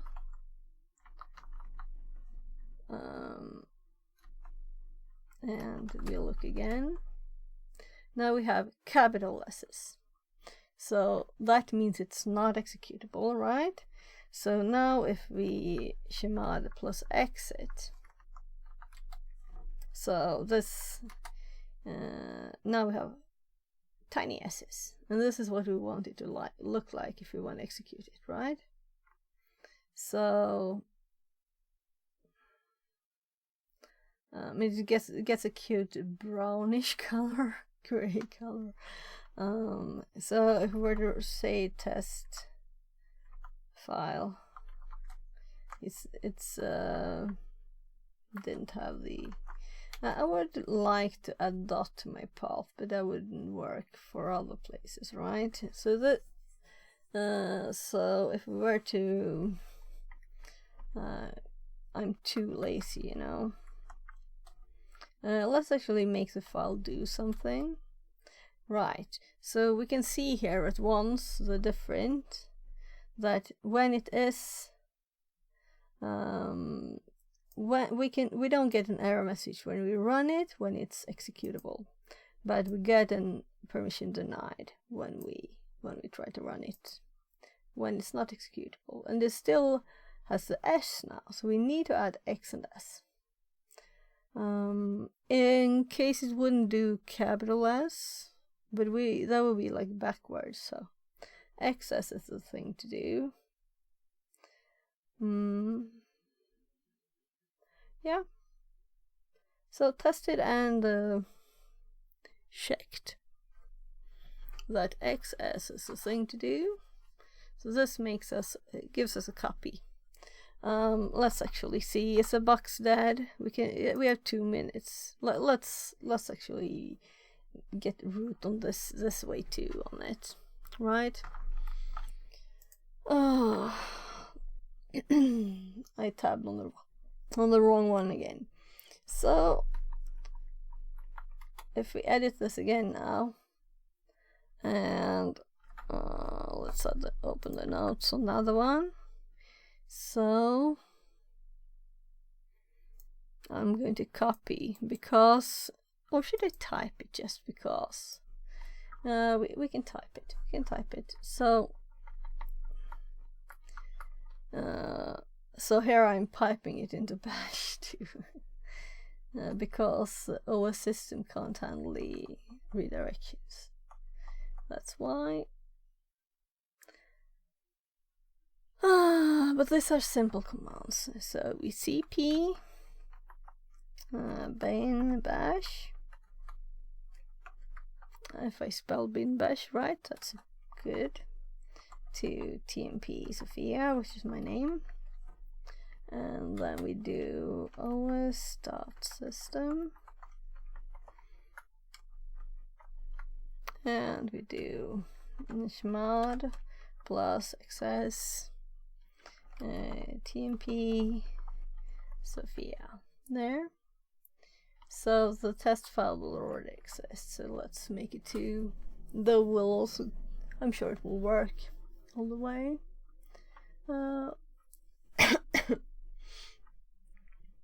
So let's save this. And did we make it executable again? I'm just going up here. Do we have a chmod here? Plus. So the last one I think we ran was chmod plus. So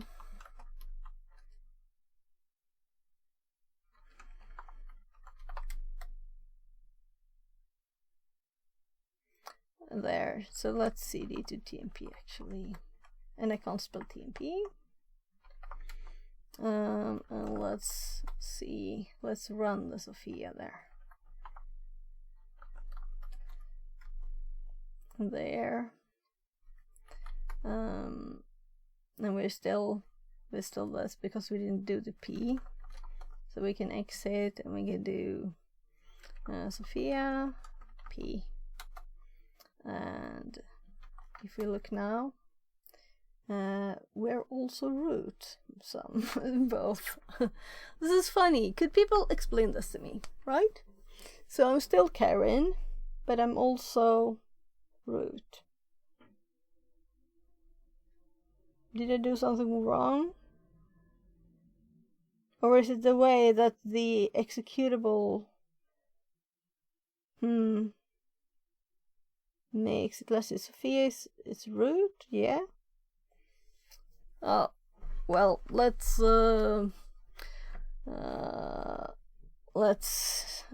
where was it? cd home mat.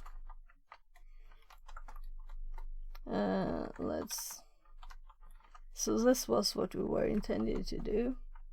We were intended to go in there, not just read the flag. So now we did both ways, not just like cheated it by just reading the file, because we were supposed to actually get root. But since I had already checked that box here, from actually not wanting to lose a streak, so I didn't read that one. We can add the writable directory to your user's path and create a file called tsm that the .test executable will read. Yeah, and the tsm file can simply be cat command. Yeah, that's what we did first time, and then we got root 2. Yeah, so they were not actually meaning us to do. Here it was obvious, we just could read it. But we got root in all the others, and this is privileged escalation, not read the file practice. So we did it at least, made sure that we have new notes on it too. So let's add the also check out Python shells. And there we will have the comment, so we don't have to copy and copy and copy things. UID is the UID of the user that you changed to, by using the SOID bit. Yeah. So let's go back here. So we have EUID, EGID groups. Without p on bash, the UID is forcibly reset to the user's real UID. Yeah. So it's just like extra UID.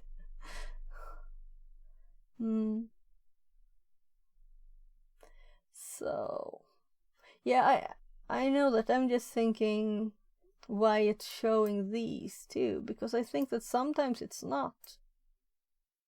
I'm not sure. Maybe I usually do who am I when I've done these, and then you get the root. So then you don't see that you still Karen actually, right? That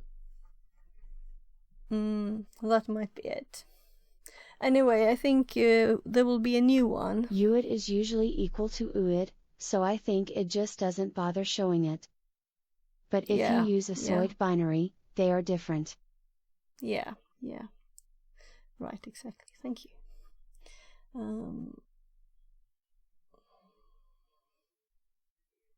I'm thinking, should I make some kind of note on that? Because I'm thinking now, since my notes are public, someone else might have use of it. But I'm just thinking that I know that, we have like double, and that they're not reset. That's why we use a P.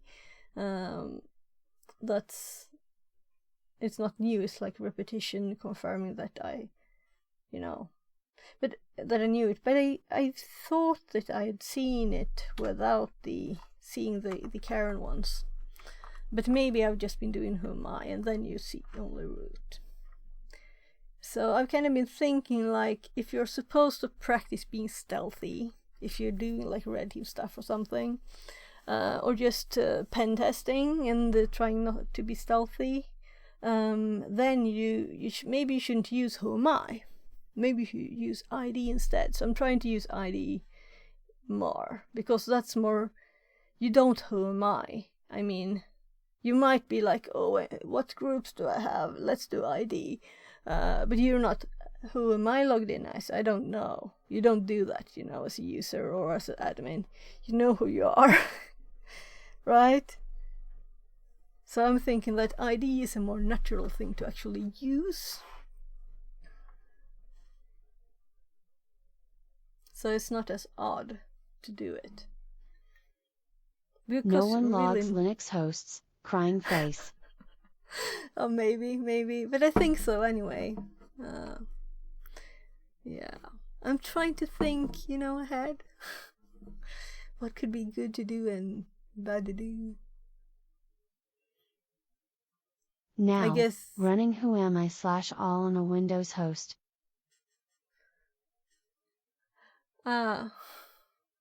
Yeah, so my brain is not exactly showing is that the permission things too, right? I think I have like a few saved windows somewhere. I have like, if you want to test something on Windows, you can do it on this one of the boxes.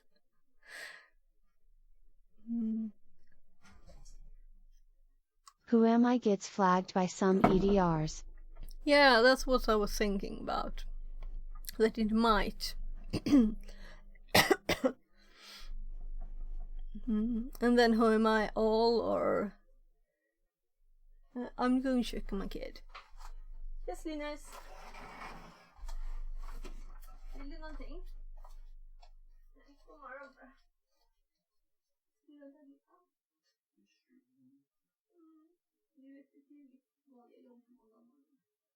Du ska stänga dörren. Och så är det skola sen.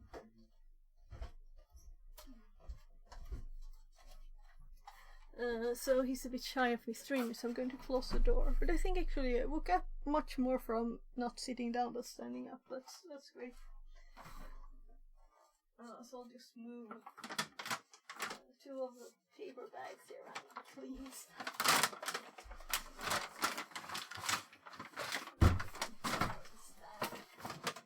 Where I used to have the AC.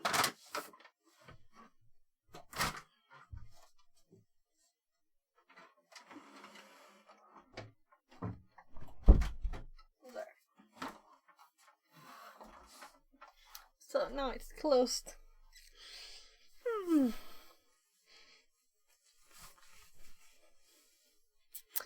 So he's actually going to school in a bit. So that's why I have like in 1 hour more or something. Maybe a bit more depending on what we... Maybe I'll make food for him at 12 and then I'll go back to streaming a bit. So I like this. We have this new bit here. I should probably like add the same for simple bash 1 too, but not now. We don't have to do this now. The things that you use but you don't have in your notes, you should add to your notes. So I used this one to keep the streak. So I'll have to remember to read it too. So NFS. And you're welcome to just give me any random facts, to learn things. Learning is the reason. We need to terminate the old machine. It starts a new one in forever when it's actually, yeah. And I think it's so cute that's popping up. Give me nostalgic feelings.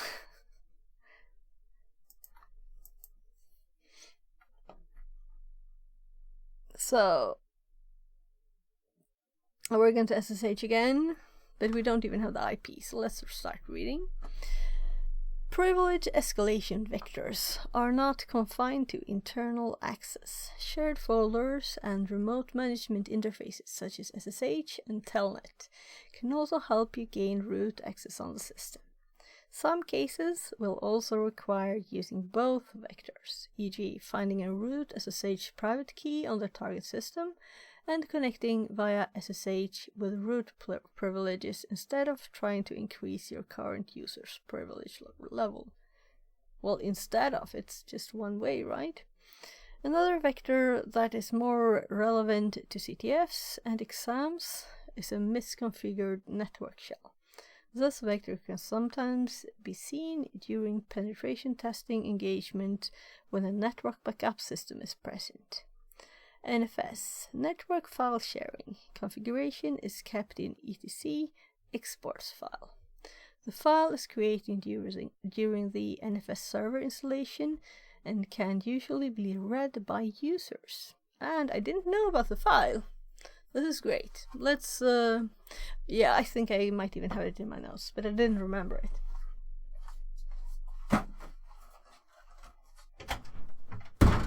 Yes, love? I'm just going to my kid. Jag kommer du med.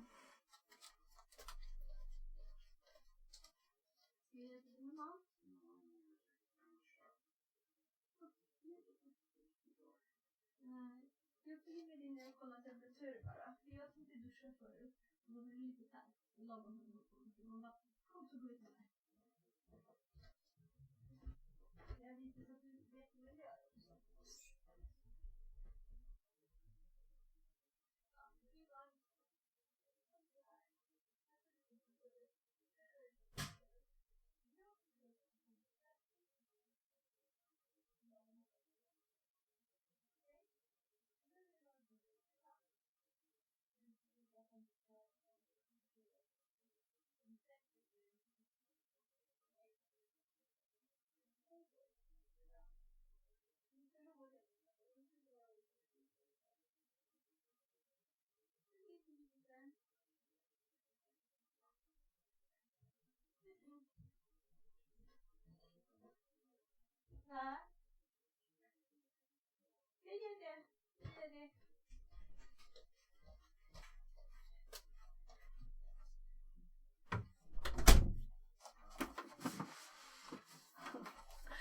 Oh, he's growing up. He was like this tired. He said, Mom, I'm going to shower. So he just wanted to tell me he was showering. That's great. You want your 13-year-olds to take showers by themselves. That's nice. Ah, yeah. So let's see now. Right, this file. I'm thinking, let's look in notes for etc export and see if I have anything.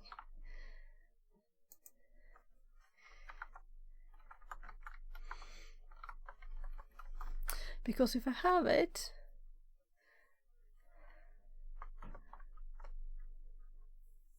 so that was learned. I learned a new thing.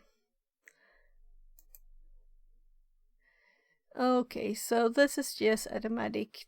This is how many runs though. Times I've run Lin and Amarylline piece. Like one of each. Oh. Yeah, so here we have notes. On Linux exploration. Mount NFS. Yeah, new root squash thingy. Okay. So I do have notes and we found them.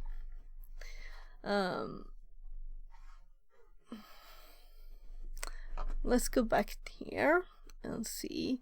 Do we have? I have NFS only 2, and this is just basic stuff, and this is to exploit something.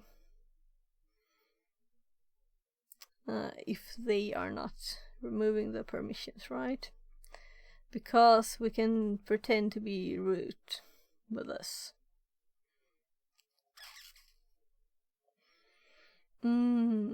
Yeah.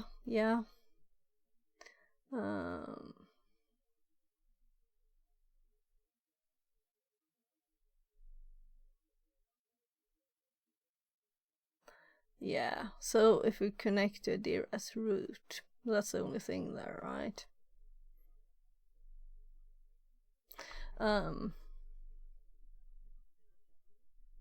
Whatever. Let's check the things we have now, and let's make sure we have all the notes we want here when we do this. The file was mentioned here. It's here to find the configuration, but I don't have anything about this in my start here. Let's close these.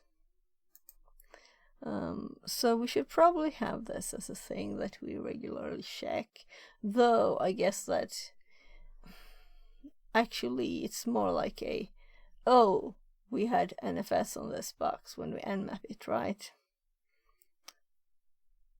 So it might even be on the network exploration level here that I would look for this. I don't have anything here for this, right?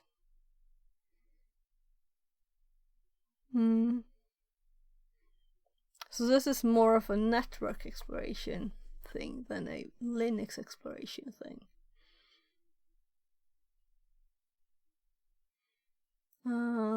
Let's make a link here to the other one and edit the other one because we don't want several. So if we have NFS, we want to check the NFS of Linux instead. No. Whatever. If we escape that and do NFS now. We got it there. I didn't even type. Yeah, it was a Kenobi one that it was from. The other notes, I think. I think so. We'll see. Why is it red? I'm curious.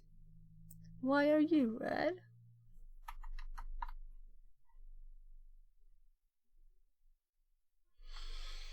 Whatever.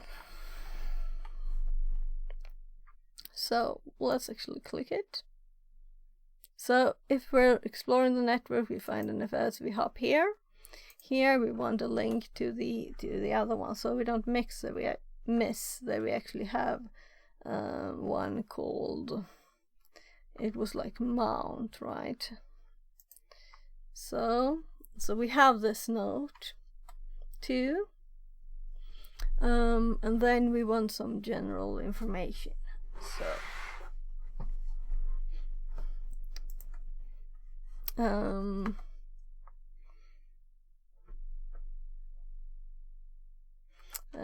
configuration file,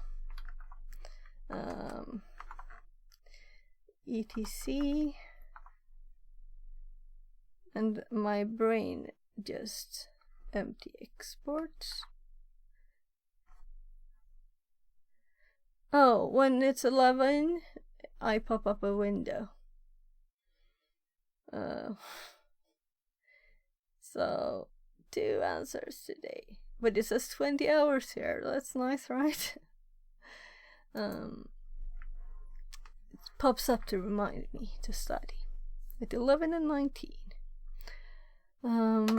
Meaning it's 11 and I have to hurry up. So exports, I was right. Wasn't sure enough about it.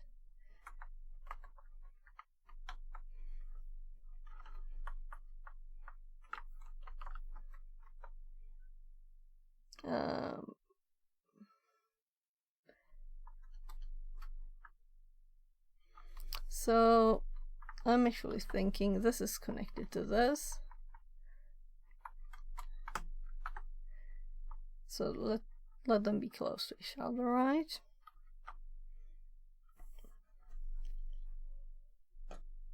All right. Of course, we need to actually have the what it stands for, because I don't really think it into something else. But let's have it there. It's starting to get warm in here. I'm just checking. So it's just 28.6, but it's still, I feel. Let's have this cooled. I hope it's still cold.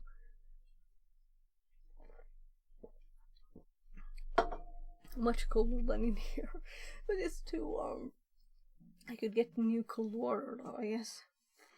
I should put ice in the freezer, so you can just put some ice in the water. Cool down the whole room a tiny bit. Sorry for just randomly babbling.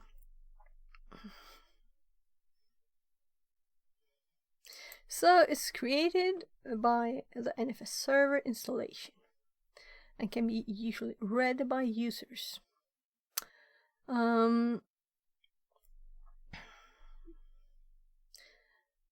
Let's connect to the box so that we can play around with stuff, right? So new IP is 103,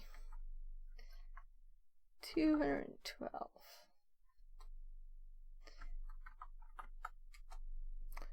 I would like that fan. Actually, I will switch mics. Tell me if the audio is worse, and I'm turning my fan on. So apparently this tiny mic that's in this is much better at filtering out noise. So if I switch back now, it's like this. Well, like this. Well, I failed to turn that mic up, so we had to just double all the time, whatever. So this is so... I mean, your brain really slowed down in the heat. It's crazy. Some fresh wind on me will make this easier. Just reading stuff. Yeah, so I was actually going to enter a password, and I was like, password 1. I've just typed this password a million times. And you're on the screen. So let's actually just cat the file. So cat and etc x ports. Right, so this is a thing we could do regularly. When we get to a machine, we could always cat this, because if it doesn't exist, then you don't have NFS, right? Because it's installed with the server installation. So, but also you don't have to do it if you don't have NFS available. I'm a tiny bit split on this. Let's add it to the list, because why not? You know? Why not? So, not shells, but start here links. So,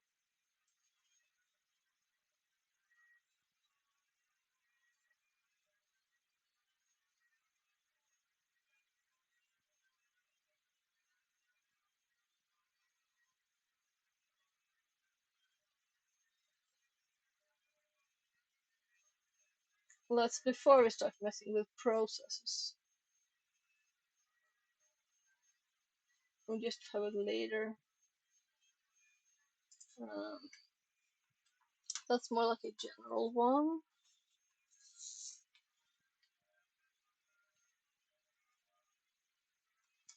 So, I think you have like configuration files somewhere else. Yeah, config files. So let's actually put this as a separate. So let's first undo what I did on here.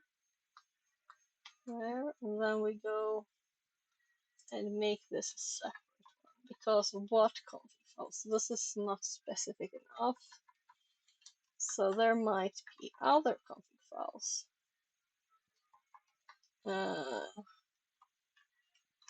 Check is a very, very unspecific word.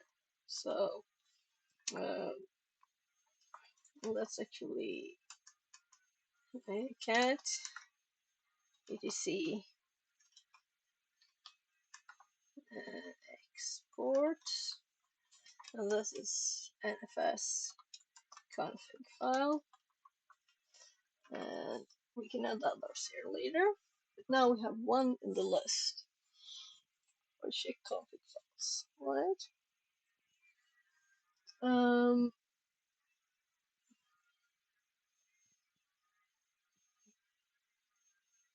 Interesting files. That's also that's like LSLA for files in home before, and then interesting files. I guess this line is like totally. That's like the header, right? So there, that's the whole thing. The whole thing. So my feet are starting to hurt a bit. Maybe I should get shoes because I put them on last time and my heels I won't even hurt anymore. I haven't been standing for that long, right? Like an hour. I'll try to move a bit, but 1 foot at a time. We can do this.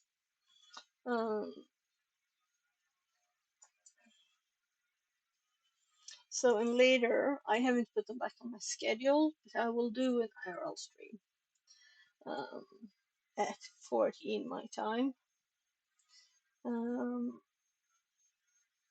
Let's not put it now because we have a time limit. So let's see if we can finish this one. So we see this file here, and we see this on the machine. Here we do the cat. Then we have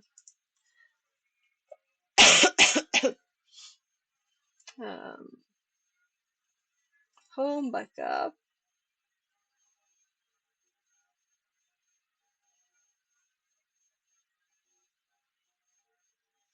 And I think that in my notes, if we go back there,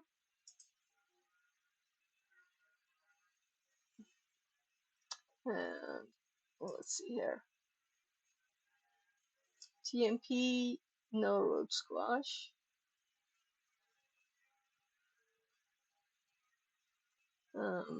Am I explicit about this? I don't think so. Is it explicit enough?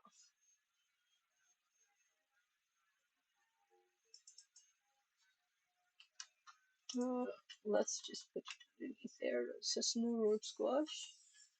I'm assuming that's the kind of thing, right?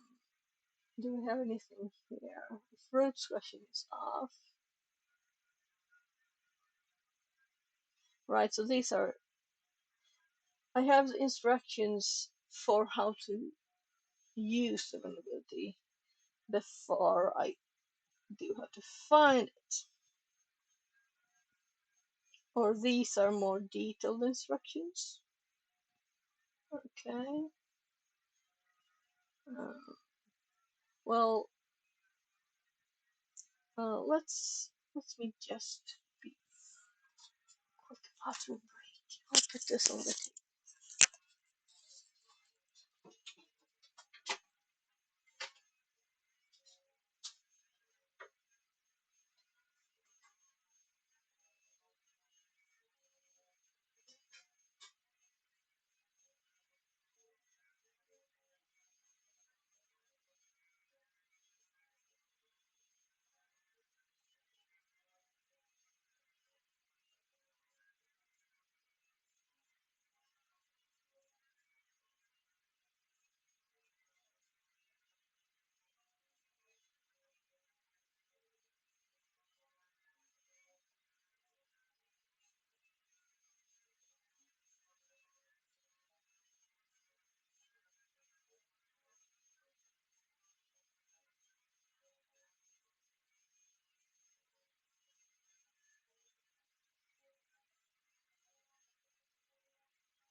Oh,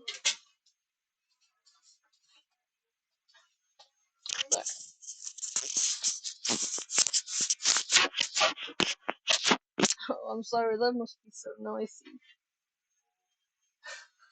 Next time you should mute it, right? Should mute it instead. I'll have to hear what that sounds like, but I can see it going to the max, the noise level.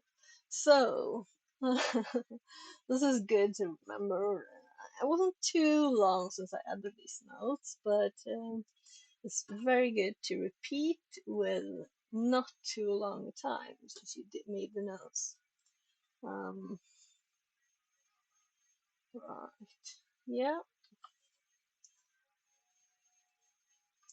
try hack me. So,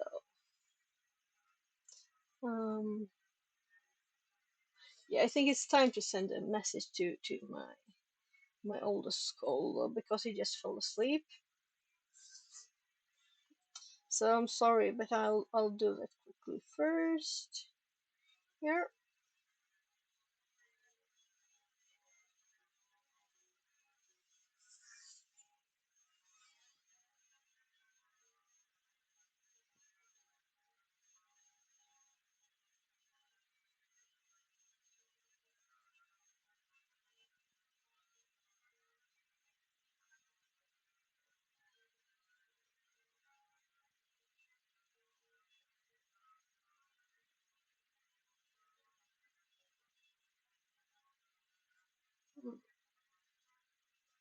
I'm just typing in Swedish. I can't speak English at the same time. Sorry. Because then I'll start typing in English.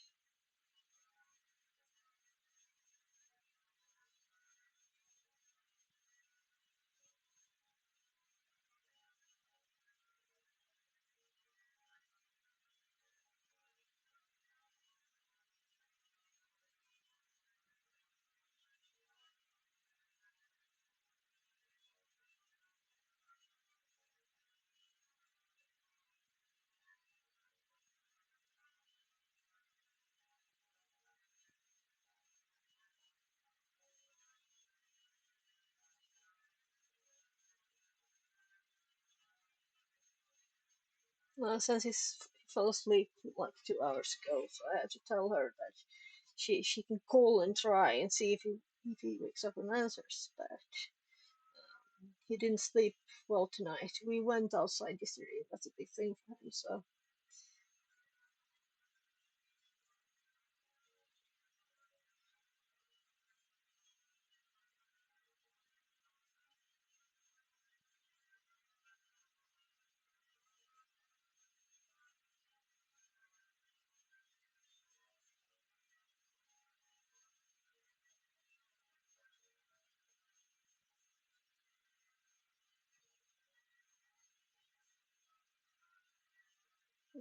but he was worried for flies and stuff.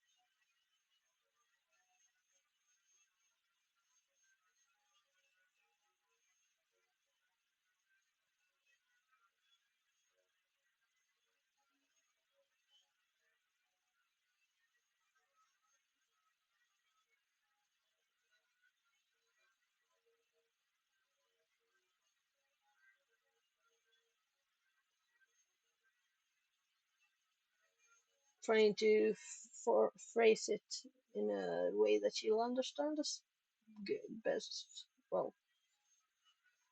possible way.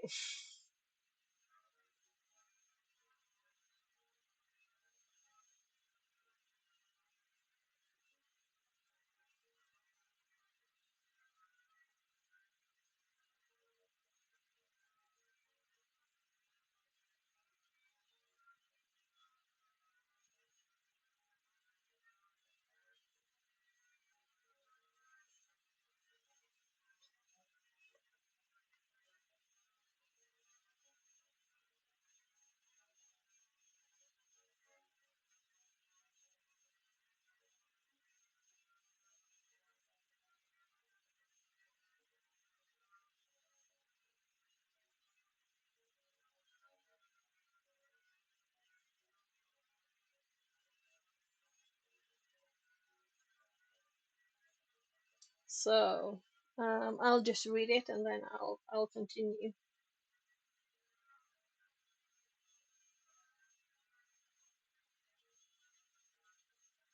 So let's make a new area there.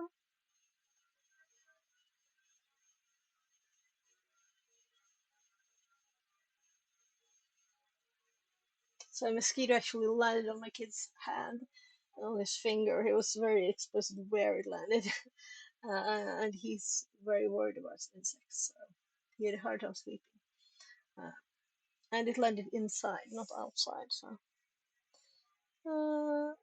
there, Cat done. says. Aubrey Nee? Hi, Translated from cat. Swedish. Welcome back. Long time since I saw you. There. So. Well done, Bottlol. Oh hi. Oh. Well, let's see. What did the bot try to translate it? Yeah, kinda. It changed the capitalization a tiny bit there, right? Yeah. So let's continue what we were doing. He said it so seductively. Oh hi. Hi. I don't have much time, so I'll try to be efficient and continue with this. Unfortunately, I had to send a Dick. message there. Translated from Dutch. So in about half an hour, well, a bit more, I'll have to make lunch for my Fail youngest before we fish. go to school. Sailfish. Okay. So right. Oh, the TTS kind of the lol kind of apparently means what it says there. So not much we can do about it. Well, we can set it up in translator modes. I think Security Live we're going to add that, and then we can see if we want to add it. Or we think that's like a feature, not a bug. Yeah. Right, but this is a family-friendly channel, so we don't really want any words that are not family-friendly. And maybe that's not I what was we were. hoping the bot would translate it to lol. Okay, sure, but then let's try to keep it family-friendly. So I'll focus here now. What we can see in their example here, we have this no root squash. And on the actual box here, we can also see we have Nora Squash, Nora Squash, Nora Squash, and it's home backup, TMP, home Ubuntu shared folder. And I guess, well, it's not the same directories here as others. The critical element for this privileged escalation vector is the no root squash option you can see above. By default, NFS will change the root user to NFS nobody and strip any file from operating with root privileges. If the no root squash option is present on the writable share, we can create an executable with 2-bit set and run it on the target system. We will start by enumerating multiple shares from our attack machine. Well, I guess this is not really the point. The point is that we can then use root from our root on our machine is root on that directory in their machine. And that's kind of the thing. Why mess it up with this? By default. So I'm thinking this sentence here. We're going to include this in our notes to make it more explicit here, because I was lacking and change it. And the first will by default change the root user to NFS nobody and strip there.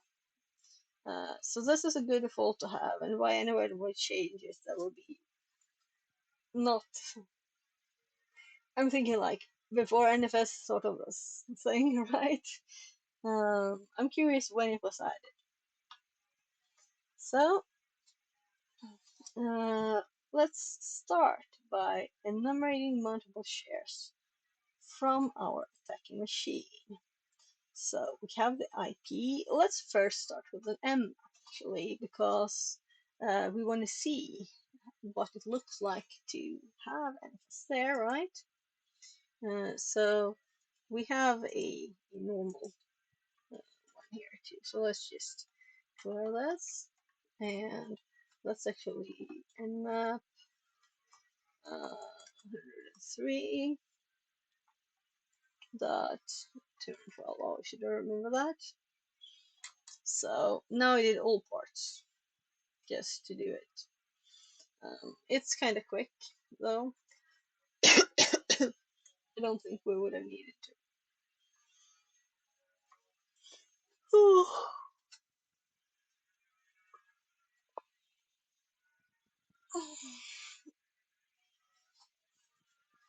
Trying to take the opportunity to move a bit here. Let's also open a new tab and at the same time check out the show mount E, and then we have 10, 10, 103, 12 there. So we have the directories, and we could see all of these, in this. So we're just imagining we don't happen to have SSH on this, right? We have home backup, TMP, and home Ubuntu shared folder. And home Ubuntu shared folder, TMP, home backup. It's just upside down. And now we have the reply here. We know we're SSHing currently. So here we have NFS. And there are our stuff there. And this also uses a split screen thingy. So those might be for that. There, so we did this as we wanted. We also checked the nmap, and it says there NFS. So after this, we will mount one of those root squash. By the way, let's make sure we have show mount here too in the notes. I'm kind of assuming.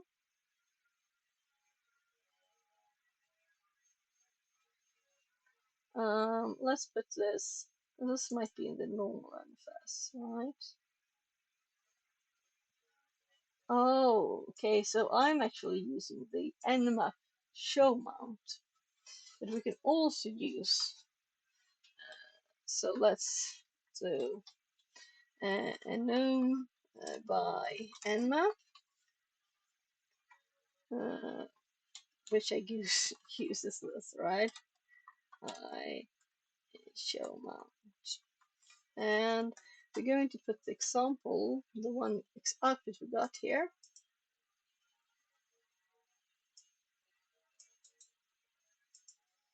So our example is this. And let's sh this so we get a tiny bit of color in there.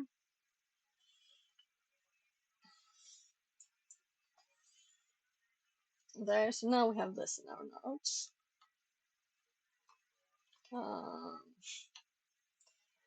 And then we're making a directory and mounting it as root. Look at the cute skull there. I guess they think it's cool. So to our attacking machine start building our executable. This is a goal, of course, to get root again on the machine.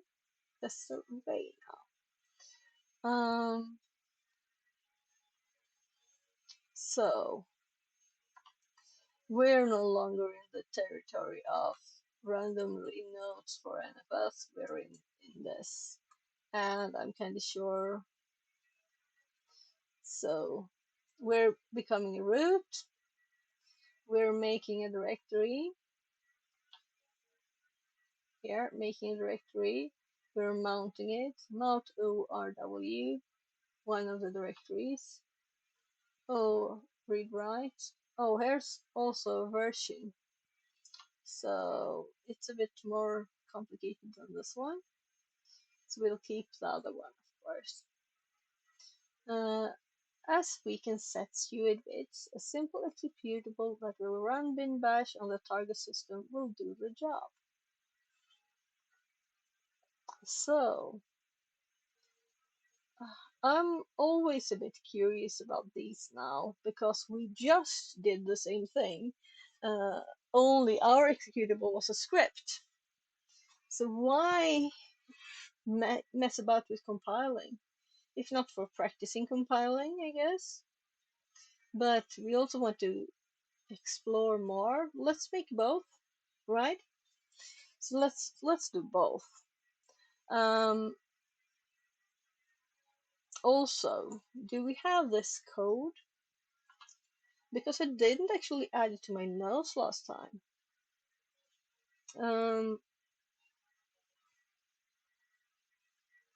So I added Python here.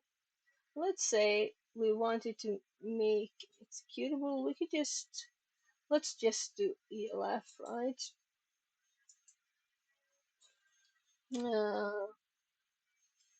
Is that to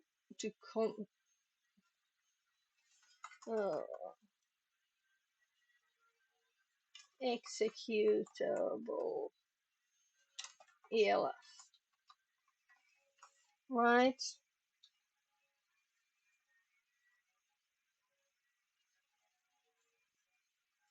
Because it is obvious, isn't it, that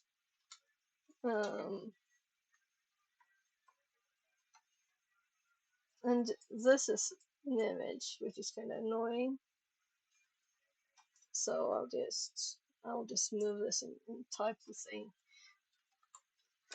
I guess I could do it without looking. It's not like it's complicated.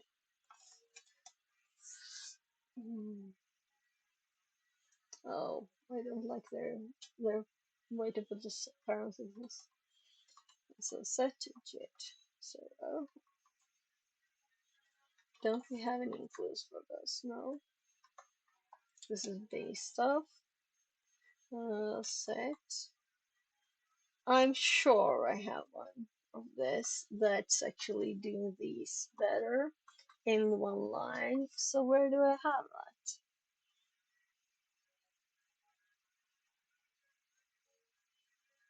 Where in my notes? Well, let's print. Let's finish it. System return 0. Okay. Okay. Then we do then dash.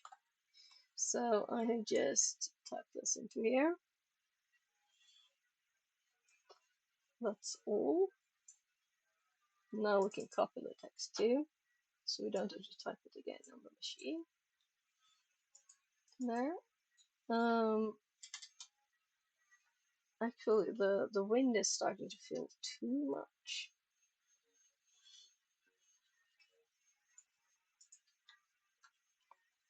So let's. We have already, I think. Oh my god. I might. If you do KA instead of LS, then your fingers are in other place on the keyboard. LS, LA, and it's link prib. Yeah, I should have just tried. So this is from one of the others, or two of the others. Um, so nano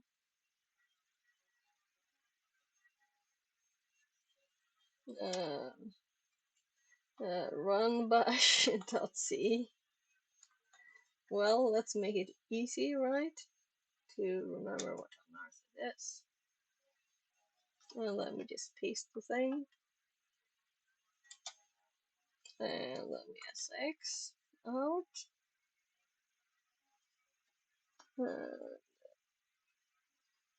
Once we compile the code, let's compile it then. GCC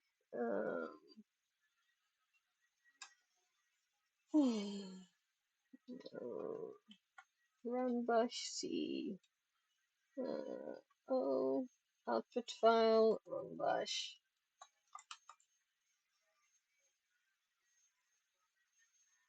So w.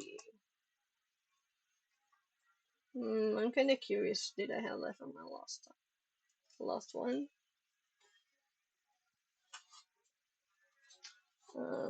And let's delay so we can see the file. We have an executable run bash there. So let's chmod the file to be s. That's the whole purpose here. Because it's already x, so we just need to add s. And it's still called run bash. There. And then let's LSA again, and we can see now it is s. And it's tiny s's, meaning that it's sx. It's not just s. It's sx, as it should.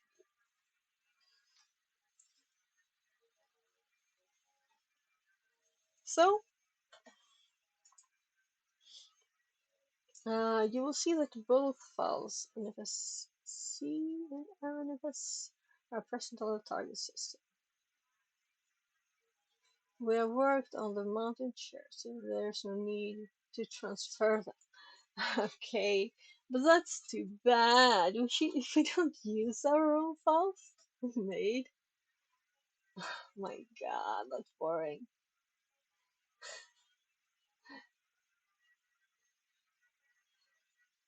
So let's not ignore their files and use ours, of course. So here's how you do this. Let's not practice it, but use our finished files so you don't learn. Right? Whatever. I'm sorry. I'm sorry for thinking that is. Notice the NFS executable has a suid bit set on the target system around roads. How many multiple areas can I identify? 3. How many shares on the neural squashed? 3. And that's when I checked to get the days, not time out there. What is the content flag? So let's now get root on this way, and instead of looking at their notes here,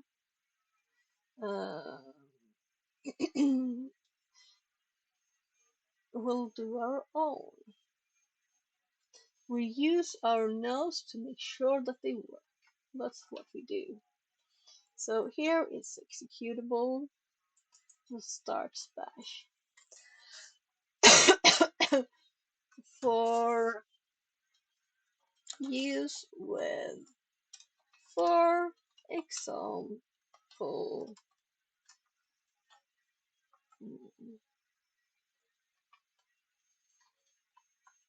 this. There. And we can link this back. I think we might actually have a code in there already. Making this like version 2. Let's see. No, it's not. Right, also, on this machine, let's also make a Python file that kind of does the same, right? So let's make a runbash.py. Let's nano runbash.py and explore our different options. And I'll just check time. 20 minutes until making lunch, okay? And then I'll just go make lunch quickly and I'll be back for a bit more. So I'm clicking new on the wrong screen here. So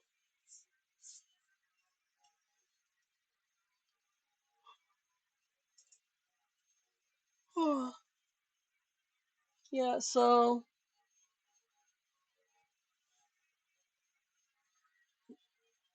to look here, what we did right now is just run bin bash. So let's see, can we do the same thing? Can we do this with Python? Or should we just do this instead, right?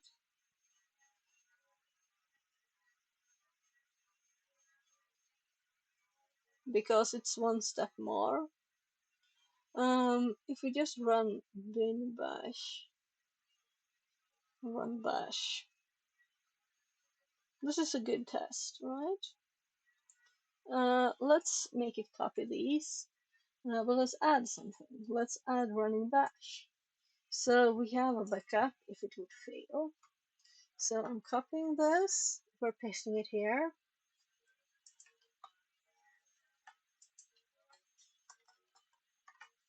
And we're adding another line. So the last thing it does, so it doesn't get like locked up there, it's running bin bash. So it should create a file that we know that this is running. Copy, make a copy of bash in TMP. Schmald this file, and then this is not actually starting anything, you know, it's just making the files, and then run this bin bash. So we could have just done this first, and if it didn't work, we could try this. But let's put it all in one file, since this is a test anyway. Right, what we need here that we don't have is the actual. I forgot it here too. So let's check out Python, and we need to add this line. I don't know why I didn't add it, but let's fix that. So notes are not always perfect.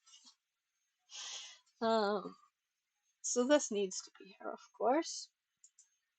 So and this one needs also to be made executable and suited. Let's just first paste the line and save this file. And now we can compare how these are. So now we, and this one needs to be XS. And it didn't have anything before, but now it does. So I didn't ls before. But we have two with a suid and a bit set here.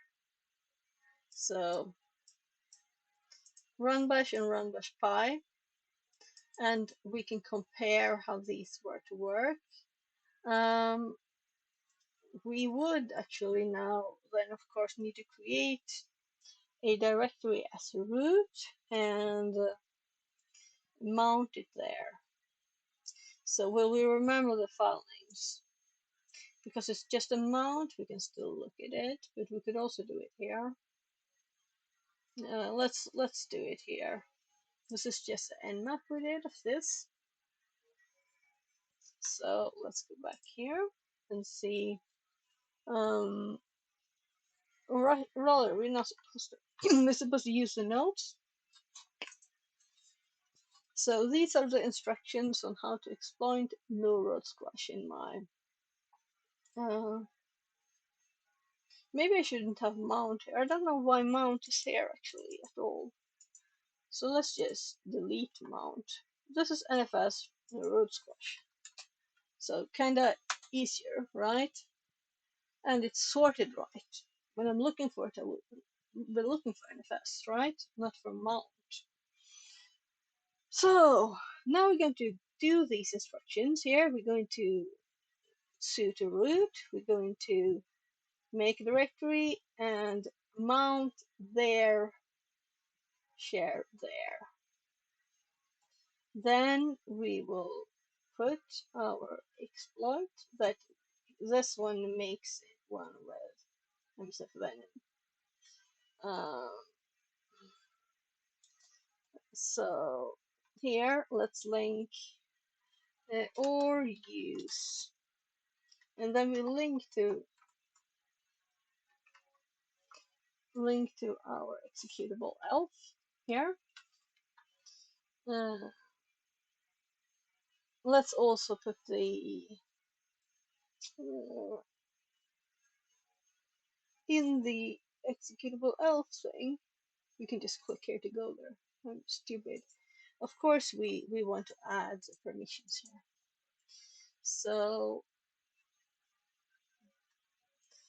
I'm lazily copying from Kali the commands that I did right, so I don't have to write it again.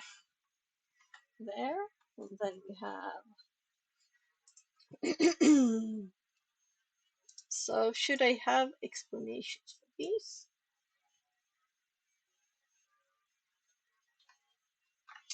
That's a big question. There.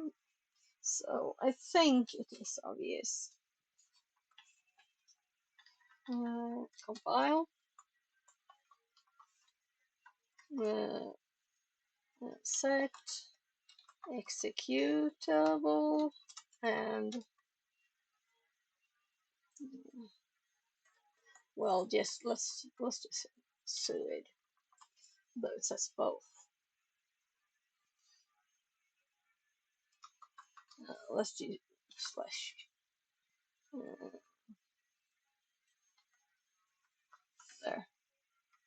There. So these you can look up in other parts of my notes, right? Like suid SGI here. In case you didn't know what they were. Also, I know there's one where these are just using one line, and there's 3 zeros on it. Well, let's continue. So now we have made our instructions better. So the verb 3 was not in there. We're going to use version 3. It's an earlier version, so we can decide that, which is kind of nice, right? It might be security might be added VR or already be Mechatronics added. says, "Hi, Hi, good morning, good lunch time, I guess. Good day. Hi, VR. I hope you're having an excellent day, and that your experiments go well. So I'm in a tiny bit of a hurry, so I'll get on with this here.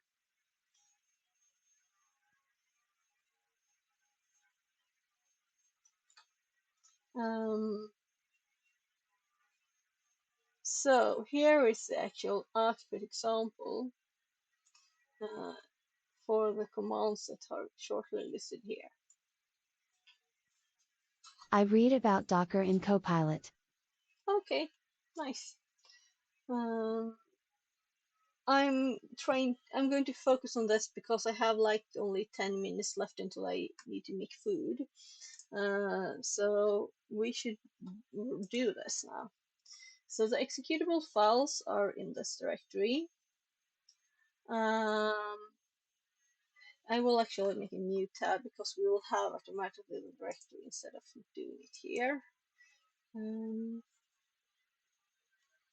So Let's just sudo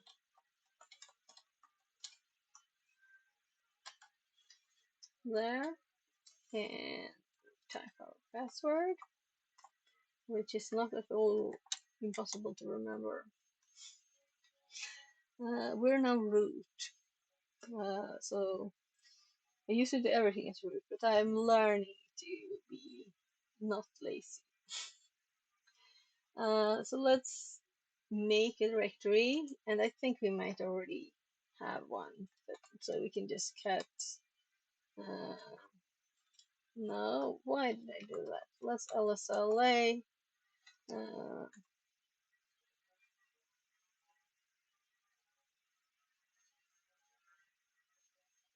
No, let's do what it says. Let's make a directory. And this, of course, I've never done this before. That's why it's popping up. Then we do mount. Should I be lazy and just forward? I will, right? And then we have. Did we change IPs or no? We have the same. So 103, 212. Though I don't know if it's TMP.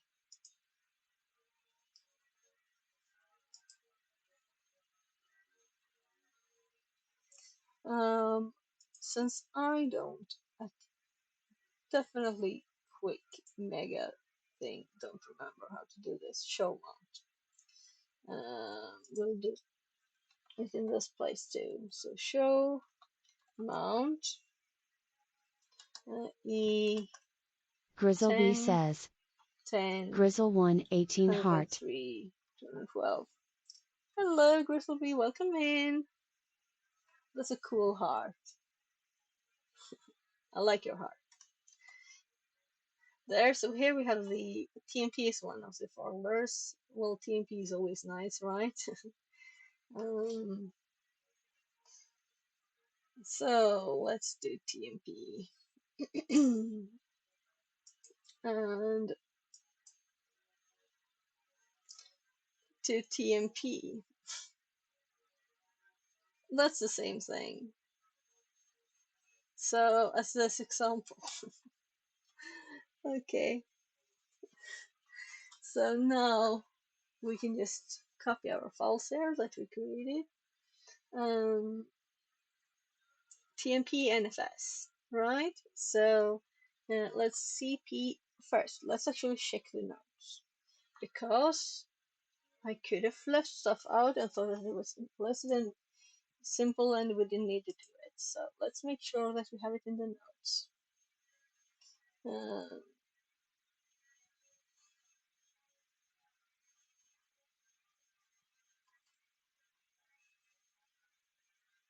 Okay, so we're doing it straight there. We're modding it there. So these are different. So let's add it in the one that I made for Elf instead, as this is an alternative here. We might do it here. No, it's not the right place. This is the right place. And oh my goodness, caps. And then we just copy and copy the file after mounting as root. Right, so that's good enough. You can even make it a sentence. So now we haven't left anything out to nothing, right? So let's copy, making spaces in the notes. So I'm looking at this, and apparently I'm somewhere else. So copy. I don't think I have to do that right, but run bash to tmp nfs, and then we do run bash.py.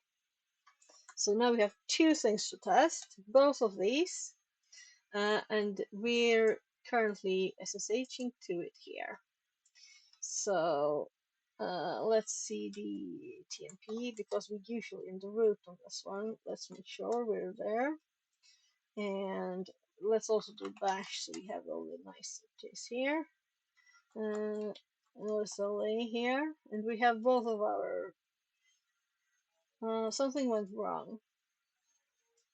Something went wrong here, because they don't have the SUI bit set. Right, so I need to do this on the other one then. No, yeah, no, let's not exit. Let's just RM.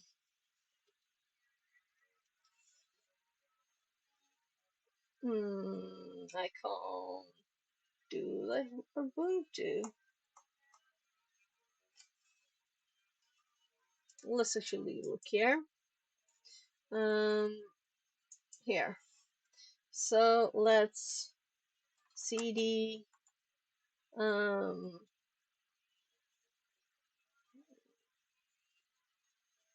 tmp nfs, and this is where we're supposed to do it, right? So we might have to, yeah. So let's see if it's modern here.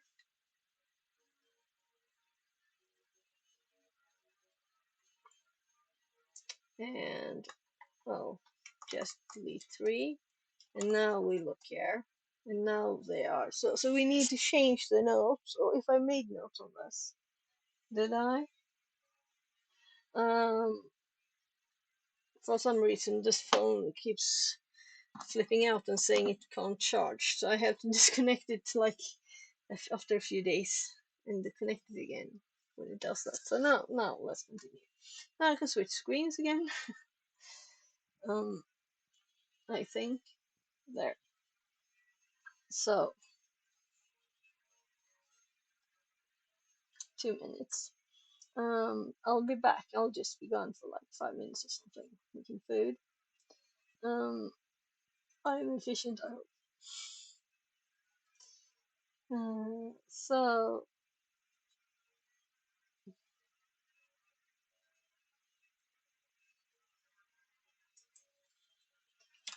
then set the suid. Is this too much in one sentence? Yes. Do I care right now? I don't know. But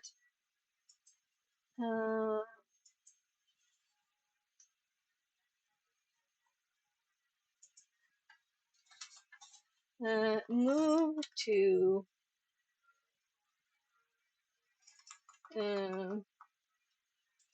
if exploiting NFS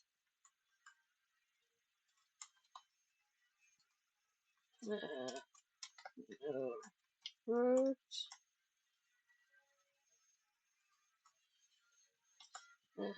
squash set suid after moving the file, because otherwise you'll have to do it twice like I did. Right? And so now the files are there, they have this, and if we now ls over here, we can see the S's. They are not up here. We have normal execute permissions, and here we have the suite ones. So if we now do run bash, right? Run bash, and of course in the current directory. Yeah, so we would need to do the compilation in another way, because things that are required are not actually here, which is funny, right? So let's now do the .py one and see, will we get a shell Chia once? Bento says, need static bin. Yeah, exactly. So we'll have to recompile it. But since I tried a Python one too, first of all, let's do LSLA now. We have Sophia, which is a copy of Bash. So I made two things to try. So we'll have to look at the other one too. But I'll have to go make lunch first. But we could just like Sophia, um, Sophia, P, and no, we're in here, right? And I don't think anything changed. Right, so Karen is a user of Sophia, so something went wrong there with my test. Let's think. Right, Sophia made it. Oh, right. So that's what I was thinking of, right?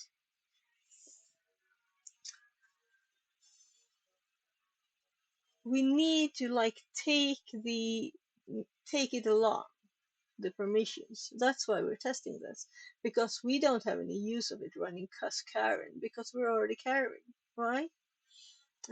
So also meaning we can easily rm Sophia, and we have a few things to test when I get back.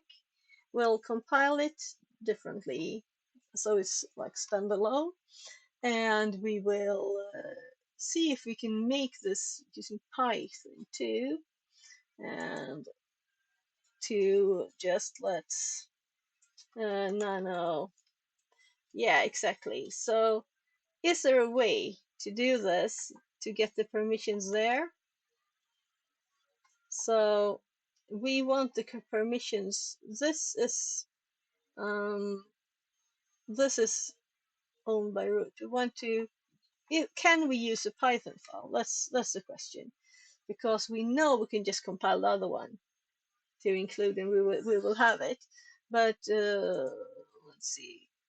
No, this. So let's also nano run bash. Oh.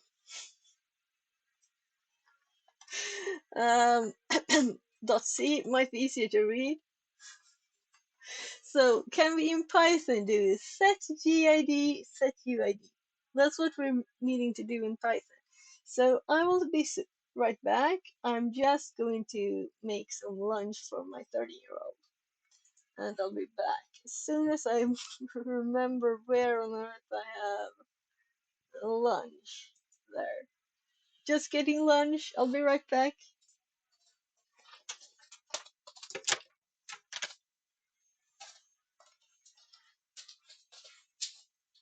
And also, I remembered I have this mic on. So let's actually switch back to the other mic. Whatever, you can hear me, this doesn't matter.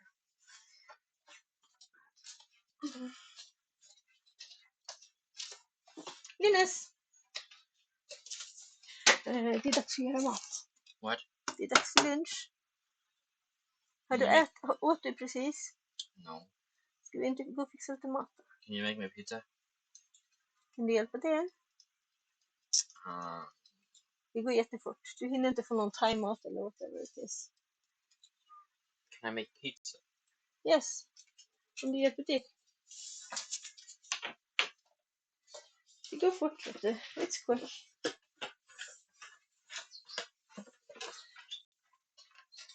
Så.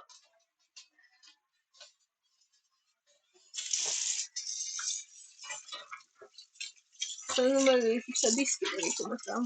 Det här med.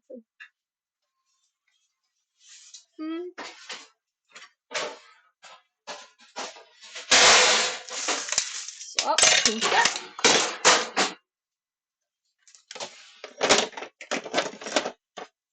But this wrench is empty. I'm not going to use it anymore. Men håller du ingen deg kvar, Linus? Du kan vi inte göra pizza. Jag trodde du hade deg kvar. Vet du vad, när vi åker från skolan sen så handlar vi deg, okej? Vad ska vi äta nu till dig då? Det finns det här nya goda brödet. Du kan få 2 stora sådana med skinka. Ja? I want 4 bits then. Fast de där mackorna måste vara 3. Okay. Och så om du fortfarande är hungrig så gör vi en till, okej? Jag fixar det. Det finns bara 2 skinkbitar, så du vet. Vi får köpa skinka också. So, we were going to make pizza, but the pizza dough was out. So we are making him sandwiches with ham and cheese. So I bought this great bread yesterday. That's really well good. It's like massive. You want that's the one I ate on start of stream actually. So it's not like I'm hungry now. So 3 of these. And I think he'll be kind of full. But he is kind of big too. He's much bigger than me. He's 17. Well, at least for half a month more. I'm making one. So that's half, more than half the bread already eaten. There. And it was just $1 because it was like, oh, we made this today. We don't want to sell the same bread tomorrow. We sold it for $1. Or it's actually less. It's 10 strong. There. So let's put butter in these. So for some reason it's butter, then it'll be up. And some cheese, of course, but that doesn't take much time. So this bread, there are some holes in it, so anyway. Well, so any thoughts on, I can hear you now. I have my ear with me. So any thoughts on how to do this in Python? Can we do it? And also, I know I have noticed some options to use for the compiler, but we could talk about it. Still.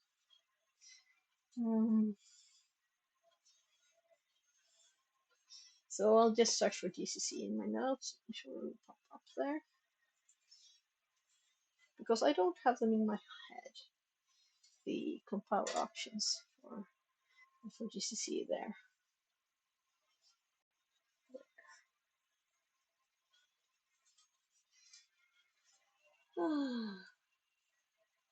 And also, I think that GCC, I had to compile my C++ thingies with C++, and it feels like so odd to have pluses in a command. Seriously? I think like CPP, right? I don't know. Well, did I just use a long time ago line 90 something? Did I actually use pluses? I don't think we could use pluses in lines. Not on Windows, at least. Don't think so. Don't think you can do that right now. Can you do it now? I'll have to check that out. Check that out. See how it is. So, anyway, so I'm on the 4th sandwich. I'll be right back soon. This is actually taking more time, but we're taking to make a pizza because he turns on the oven, gets out the plate, rolls out the ready pizza dough. Sometimes we make our own, but it's 15 crowns in the store, something like that. So it's like, is it worth it making your own when he thinks that one is good? Yeah, I don't like it, but whatever, you know. But we're done. So time for some cheese.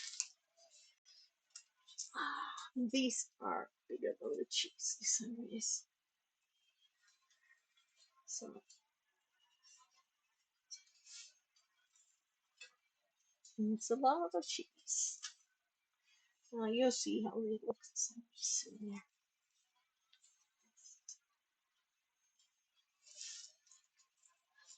So it's a round cheese, so I'm rotating it between. So it doesn't go all crooked. There, cheese down. I'll just put the 2 pieces of ham in his.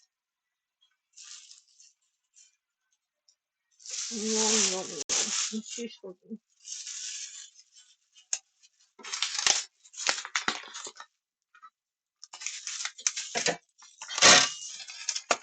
There.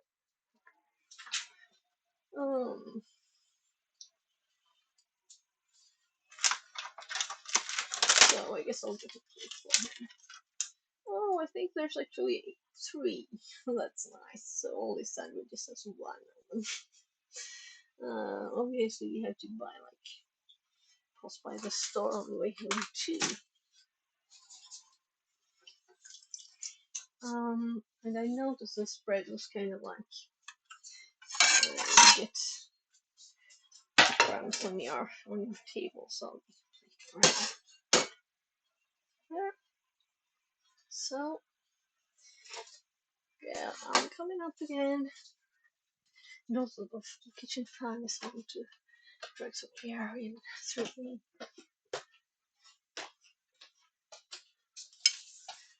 Varsågod Ben. Thank you. Through the pollen filtered windows in the upstairs. There. So this is what the sandwich looks like. It's really fluffy but still massive, it's not flexible. It's not like air bread. It's really chunky.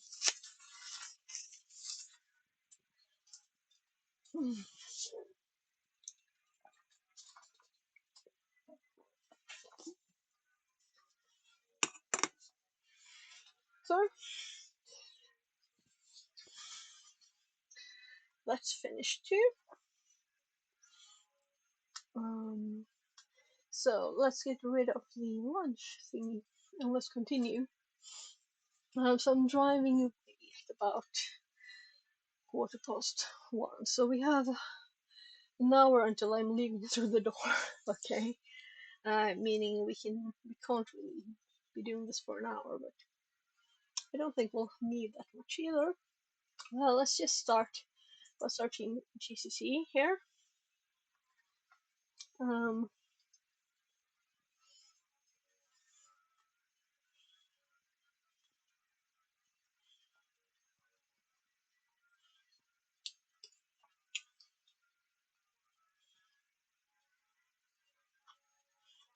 So this is the one we need to change here.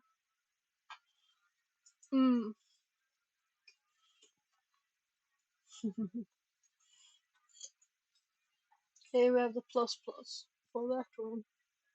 Oh, low battery. Okay, I'll have to switch ears.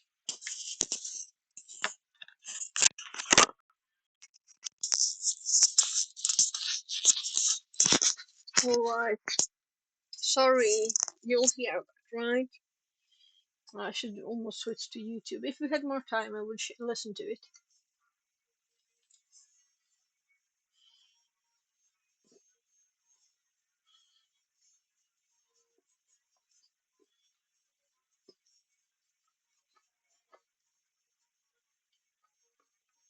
No, so that was not a place where I had it, but we should add it there too. Oh, let's by the way, maybe it's there.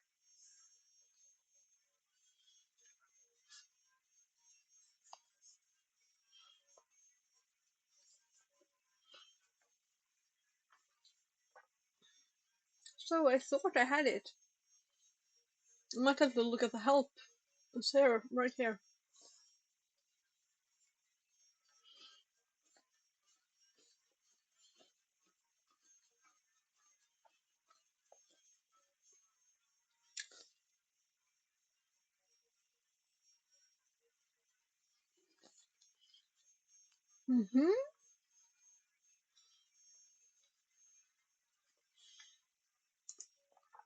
So why in sudo? Oh, right. That is nice, I found it. But I should have this in GCC too.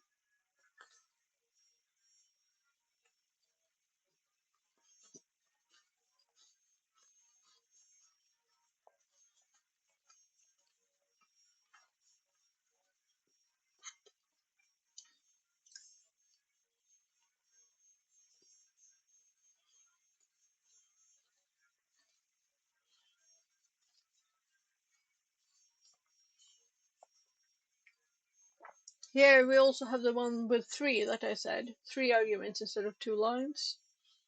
That I also think sets a third thing, right?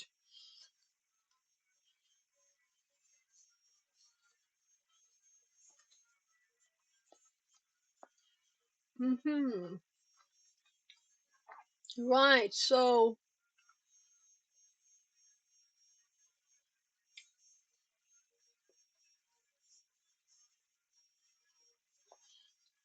why is ours in this file not -p?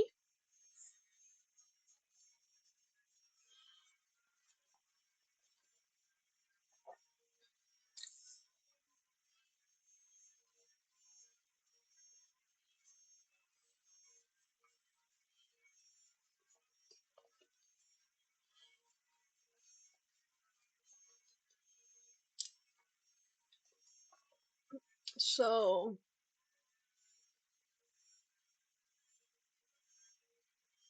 let's go back to the other one.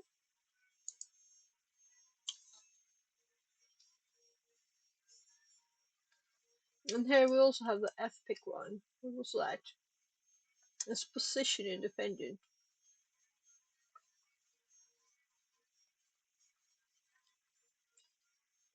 Nah, I don't have it in here. So if anyone knows how to make it, yeah, let's Google. I think that's more useful than reading all the help.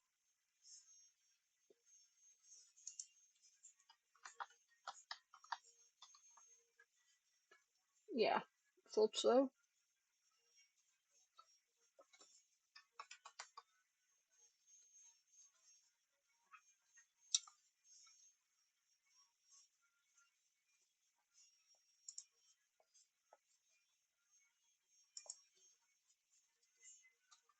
Mm-hmm.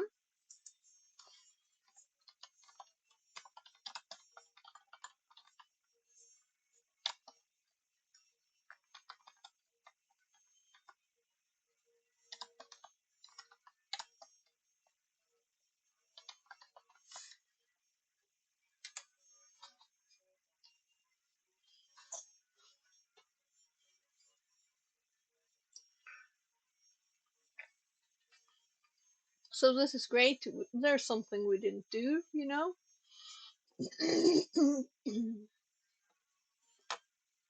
Yep, simple one. Use a static file. So static was.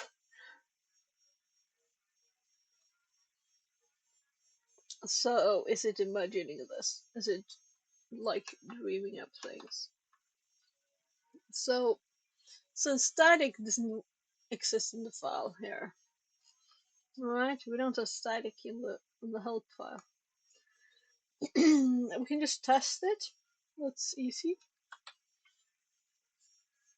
So the only difference here, I think there it was W.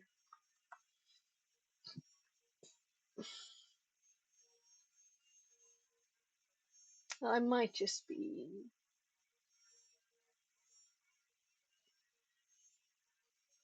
So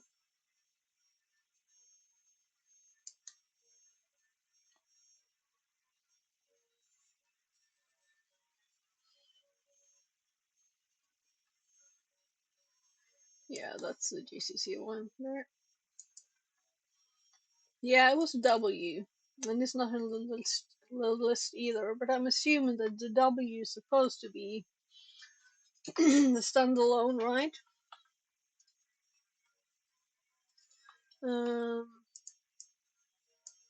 Now why did I? This is it. I was going to copy this.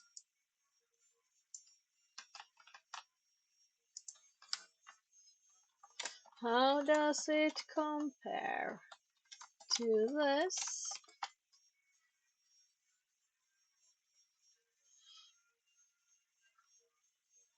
Warning suppression during compilation. Seriously, seriously, this is so useless. Okay, let's just remove it. We want the warnings. Of course we want the warnings. So seriously, telling people to suppress warnings when they're learning things. I can't see any reason to do it. Except that the person who told us to do that doesn't know what it does. It's just reading some notes.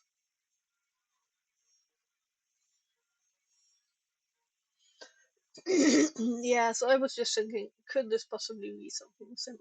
But it was definitely not.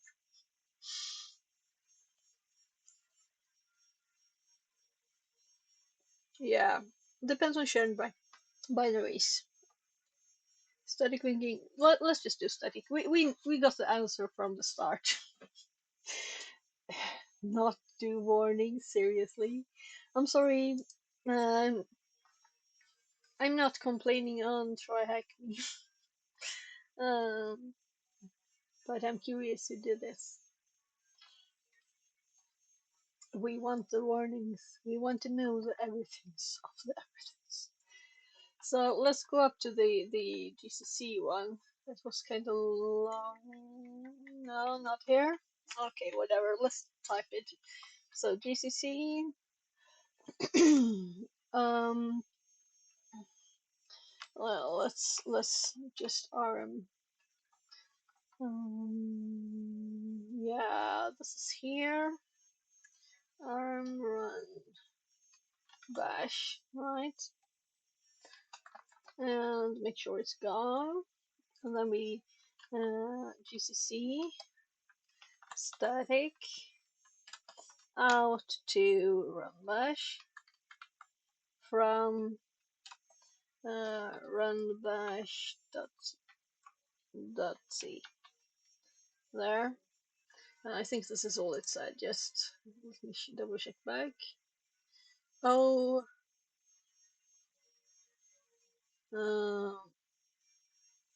okay. So an example with additional libraries. So they're adding math to this one, and they're doing LM here. So let's check the basic one. Static.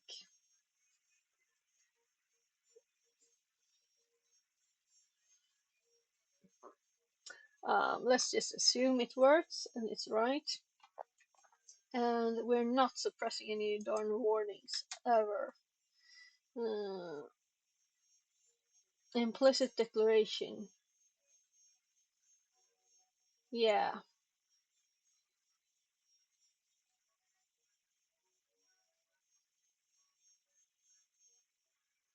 But it finds them, so it's okay. So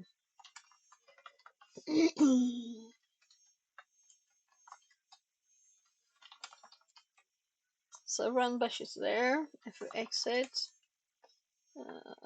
yeah, let's run bash again. We don't have any history, so it's runs bash there.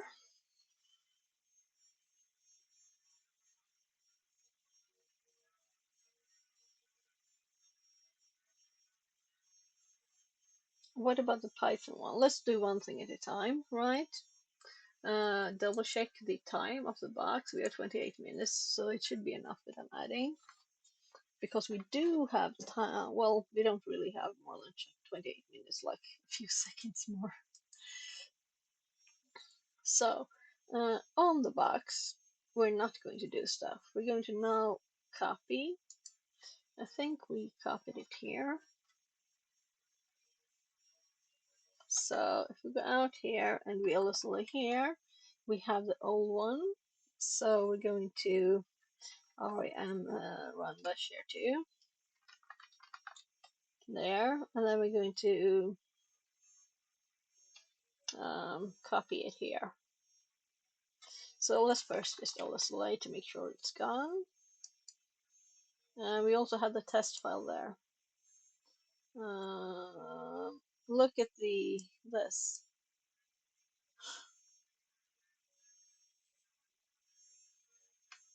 This is interesting. Anyone seen this? This is what Python did.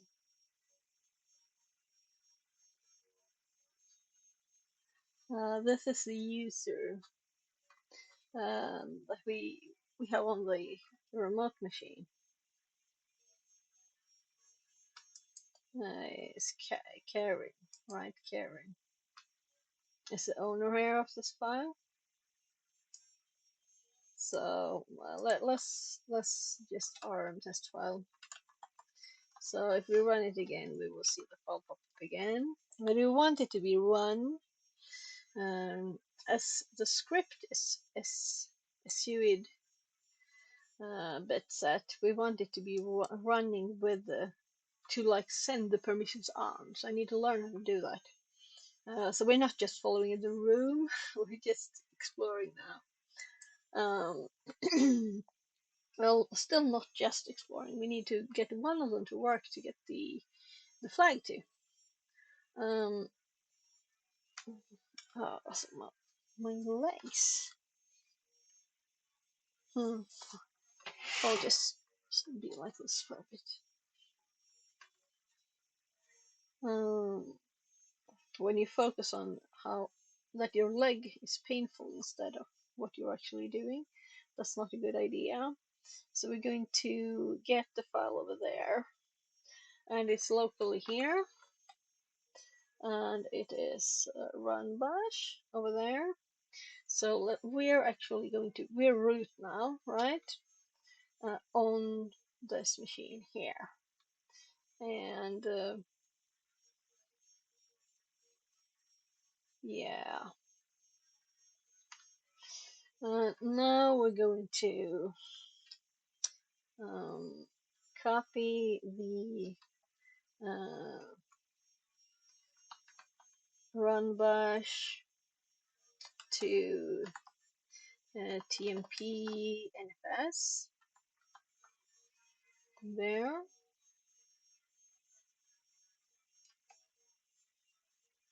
and let's lsla tmp nfs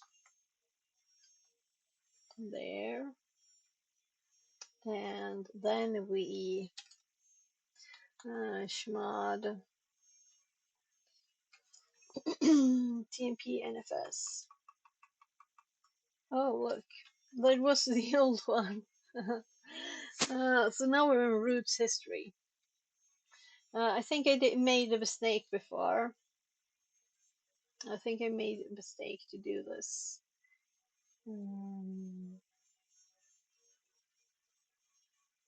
Not as root.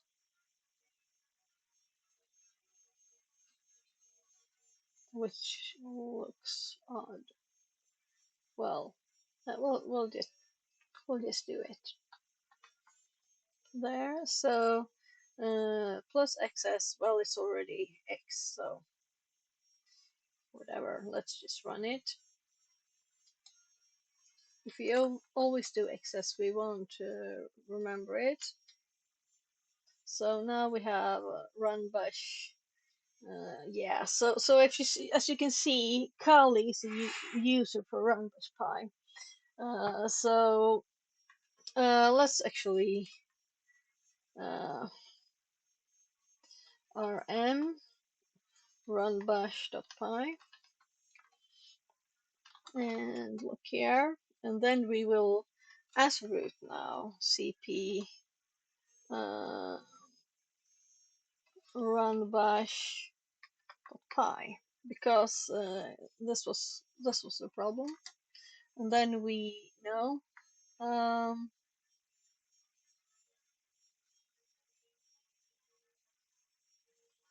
So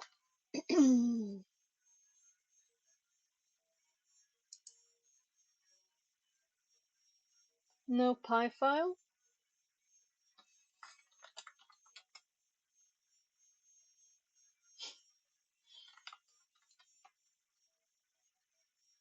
Okay, so let's nano run bash.py and let's make a new file.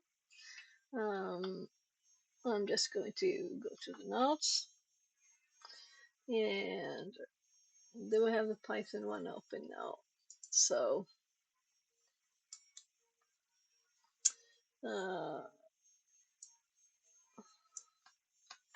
so if we paste this on this side, right, and apparently oof, we got a bit too much of that. So this is where the test file came from, and we'll add the os.system, and this is just the backup, and this is actual test. So we're going to bin bash, and we'll do p this time, right?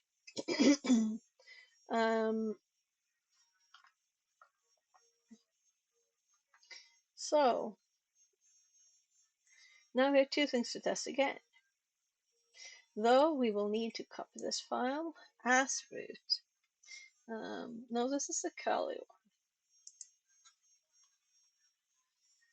This is the root one. So local files, we have runbash.py, which is there, and we have this, and I'm just hopping up here. Dixerbot says, YouTube message from Rash Alam. Hey. Hi, welcome in.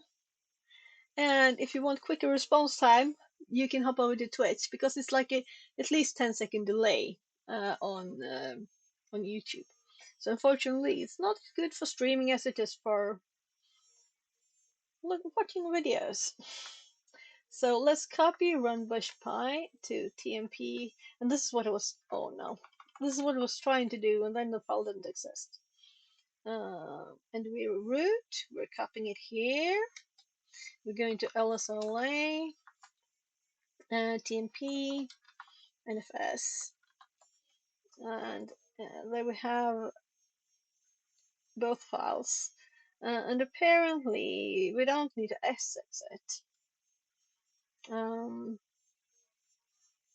But it has Kali as, so maybe YouTube message I from Rash or Alam. It's okay, I'm just here to support. Smiley face. thank you and welcome again. So I actually RM'd the wrong file before. That's why I had to make it again. So I was supposed to RM the one on.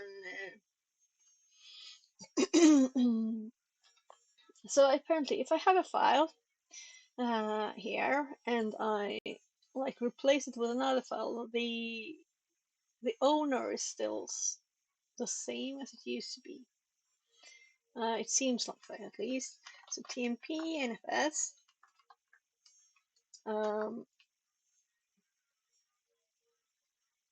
And now we're going to delete the right file. When we list this directory, it's empty. Now we copy it again there. And now we lsla. Oh, and I forgot what directory. So now we have it. Now I can chmod it again. With mods plus xs on runbash.py this time. And now we should have two files there. I lsla the wrong directory again. So now we should have two files there that are both root as the owner. So now when we go back to the SSH as a normal user here for this one, we can see the files here. So if we first just run bash there, Oh my goodness. Oh my goodness, I forgot the pop. So, we just root. We root. So, here. And there we can see the, we saw it in the listing before. Here. That's the actual ID from our machine. It looks like this. Yeah. So let's actually get the file that we're going for here. Here we're going to check for flag 7. And let's see if the flag is where they're usually at. They're usually in home. And they're usually in Ubuntu. All but one have been here. No? Oh.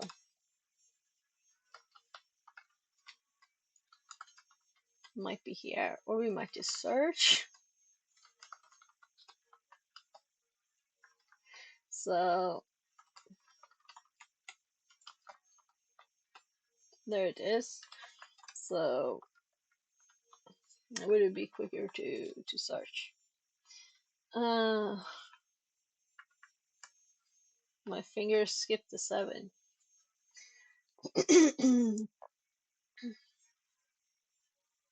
There. So now we're going to look at if we can do the same with Python. So I'm just putting the flag there, and then we'll try the other way now. So let's exit and look at the files again. Here we have the runbash.py too. Let's see what happens if we do runbash.py. Runbash.py. There. And this didn't work, you know. Where let's just look at this. It says root. Is it SS? So I want to find out how to do this. If you can do this in Py, at least it might not be. It might be harder. And I haven't seen anyone. No one has told me how to do this. So I'm just exploring and thinking that maybe we should probably be able to do this. That kind of thing, you know. And also Sophia is still Karen. This wasn't. It did several things here. It created a file, meaning it's not really run as root, right? Because the file it created still has Karen, Flow and we created this 404 file too. says, exploring is the best way. Yeah. So what I'm trying to explore is in the C file here. So let's nano runbash.c.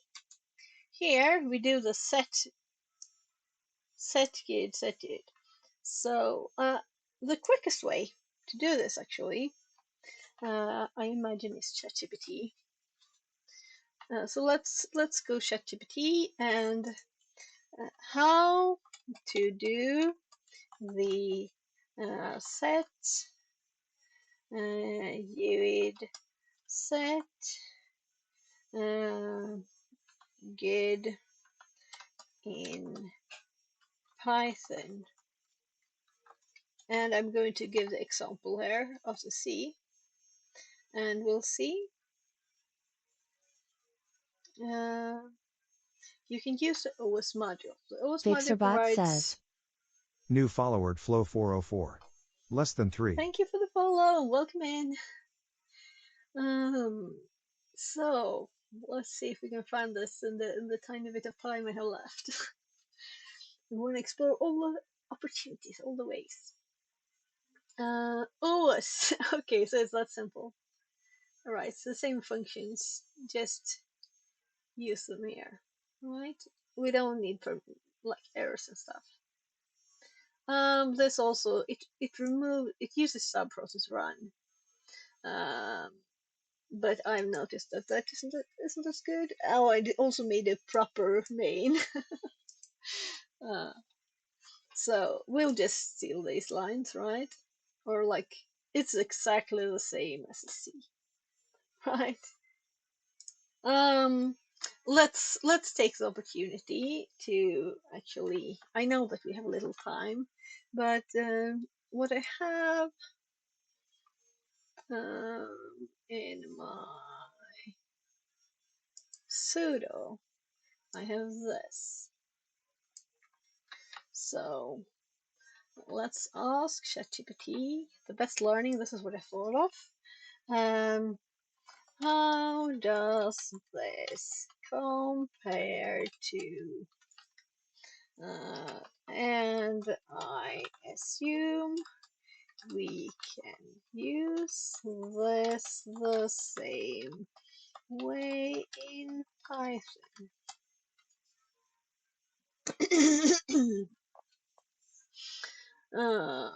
Function you see sets a real, effective, and saved user ID of the calling process, similar to but provides finer control of the user IDs, especially. Yeah, so this is probably why I haven't seen the old user, because I've been using this instead, and then it kind of overwrites the real user too, right?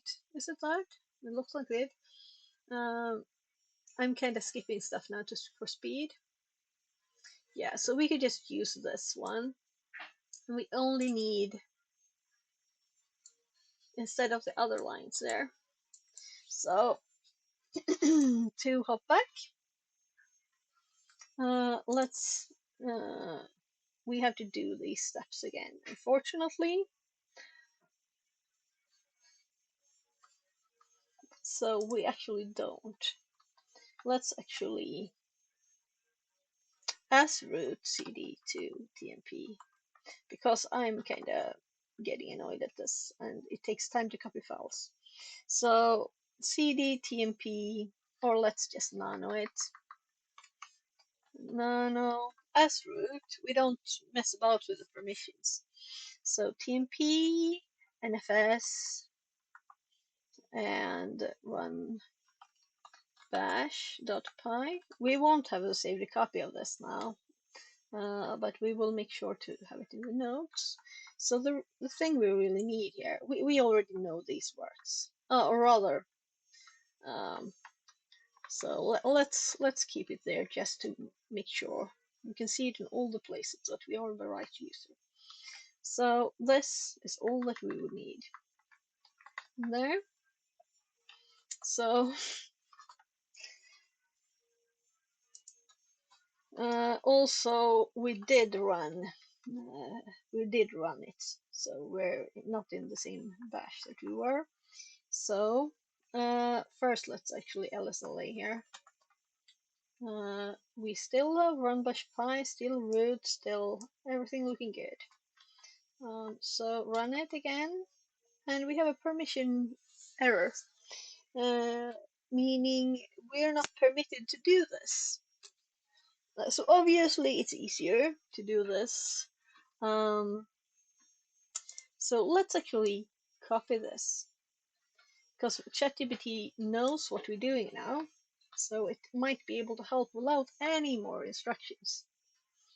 So let's go to ChatGPT.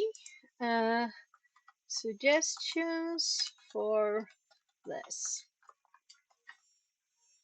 Patrick says, looking for something completely different. Do you know if Security Live has taken a vacation? I haven't seen him live in a long time. He was translated from Swedish. He was on a like IRL live for a bit a few days ago. So I think that might have been like a bit vacation related. It wasn't kind of. He was looking at art, so, but I don't know. You can just ask him. You're in his Discord, right? Or you can send a message on Discord. Actually, I'm sure. We can look. We can ask him. It's because I've been thinking too. Right. So I'm just going to paste the other one. Python file. Let's. I'm just popping it up here. Copying the file. Maybe I shouldn't do the P now. That might be bad. I don't know. Copy, and we're pasting it here. And I'm speeding up as time closes up to leaving time. It's not provided with the necessary privileges to change its user ID to root. In your Linux operating system, the user root or a process can change its ID to root. To run the script with privileges, you need to ensure that the script or the executable calling the script has the necessary permissions. Here are some steps to achieve this. Yeah, let's. I did this. The same thing with a C exec, and it worked. It might be wrong, you know. Let's at once remove the P. And now we're actually editing the file on the machine, on the remote machine, and I'm trying to click it. It's nano. It's nano there. So let's save it there. We didn't need to exit. And LSLA. And we see here the test file, and Sophia has Karen. So let's rm Sophia rm test file. So it's not actually using the permissions, it's obvious. So this running this won't help, right? It won't help, but let's do it anyway, just to do it. Right, so let's look if there was anything more here. I was going to nano the actual C file instead. No, that's the local C. So we don't have the code copied.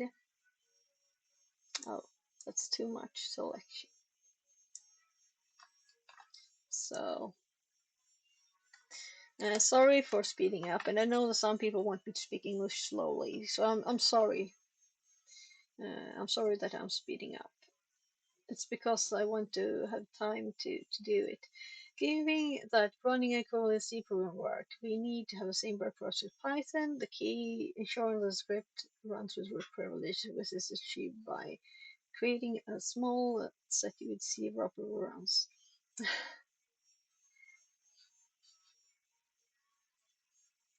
Yeah, but that was the whole reason.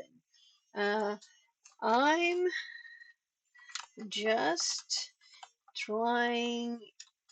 I'm just, well, trying to find out if we can do this with only Python. That is the purpose of this test. Running a C wrapper.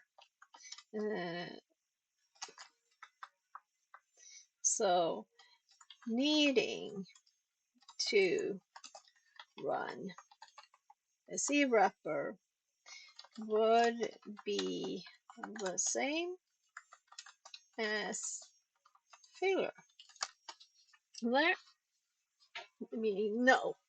Yes, you can achieve this using only Python, but you need to set a permission on the Python script itself to allow it to be executed. Yeah, but it is. It's seen the direct listing.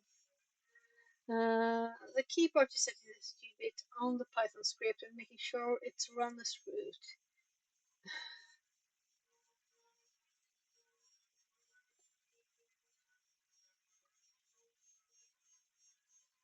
Yes. Um, um, check the LSLL. Um, and you see the plus excess perms and root owner. I see.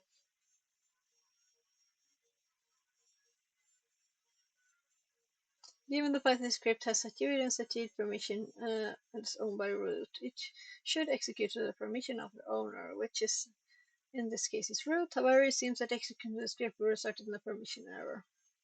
And also the files I create are owner Karen. One possibility is a system configuration or security settings are preventing the script from being executed with elevated privileges due to security concerns. Yeah, of course, this is not an intended way to test on this machine. So it might be some kind of Python security feature that we skip. We'll see. Yeah, so maybe we can't do anything more. It's just sending the same thing back to us that I'm already sent it. Only to get the error messages. Yeah, we could do that. We could do that. Changing my ugly quick Python to actual good Python. Let's do it. We have time for this, and then I have to run. So it's a good test to use the last of the time here. So let's now we're going to nano the on the server file straight there. So I'm just going to delete all the things here. I'm sure there's a better way to delete all of it without also copying any of it. So we're pasting it all. Our own script, but with try except. And printing the error messages that we get, both permission errors and any other error that might occur. And that might be useful. We'll see if we get more information. Also, we know that these they fail because they're setting the wrong user. Right, also, I might have a reply on my phone from my kid's school. Well, let's see. Okay, she just thanked me for the information back then. She didn't say if she had any success or anything. What was I doing? Let's SX and let's go to the machine and let's delay this. We still have suid stid root, meaning this should work if it's not Python configuration oddities, right?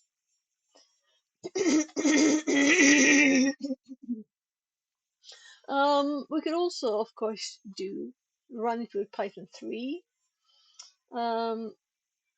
We don't get anything more. It's just the same error message. Just the same error message. So if we were just to Python 3 this, if this works, it would be very odd. Yeah, so confirming location there too. No. So possibly this is a not bug in Python. Python being more secure, right? So this shouldn't be permitted. That's good. Meaning we need to make executable for these. But now we have explored the possibility and confirmed with well, I mean, the function exists, so it wasn't just ChatGPT finding things from nowhere. Also, we learned that we can use these functions in Python. So, just os dot, and we can set this if we have permission, which I think this is kind of blocked. Right, the last thing we could do, we could check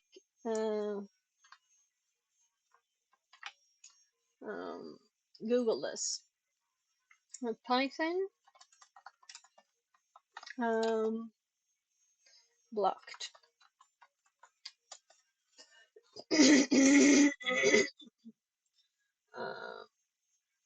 Oh no, it didn't like. Is OS system a blocking call? No. Okay. Yeah. Well, here we got it. Not permitted after.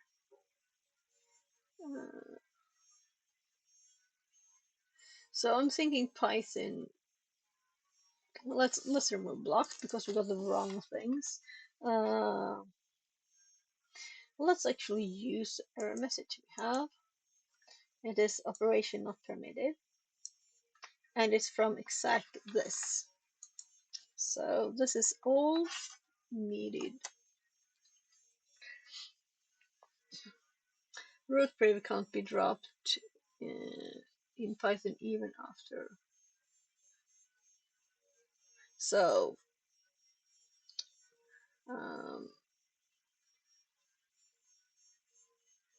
Python docs.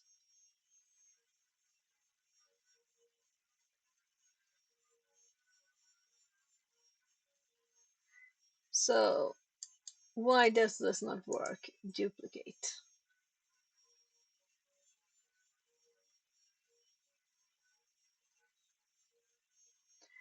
So also sh.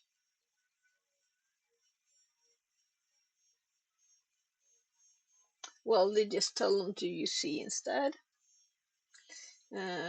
We know that works. We know how to do it. We just wanted to see if it was easily, just without compiling quickly, making a Python script, you know? So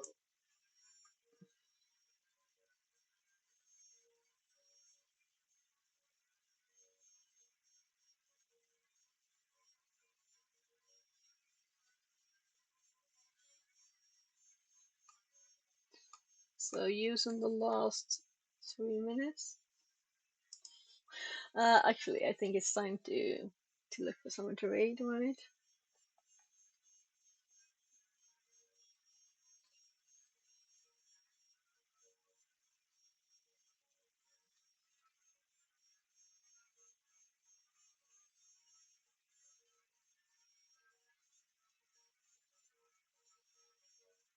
It's 4, cool.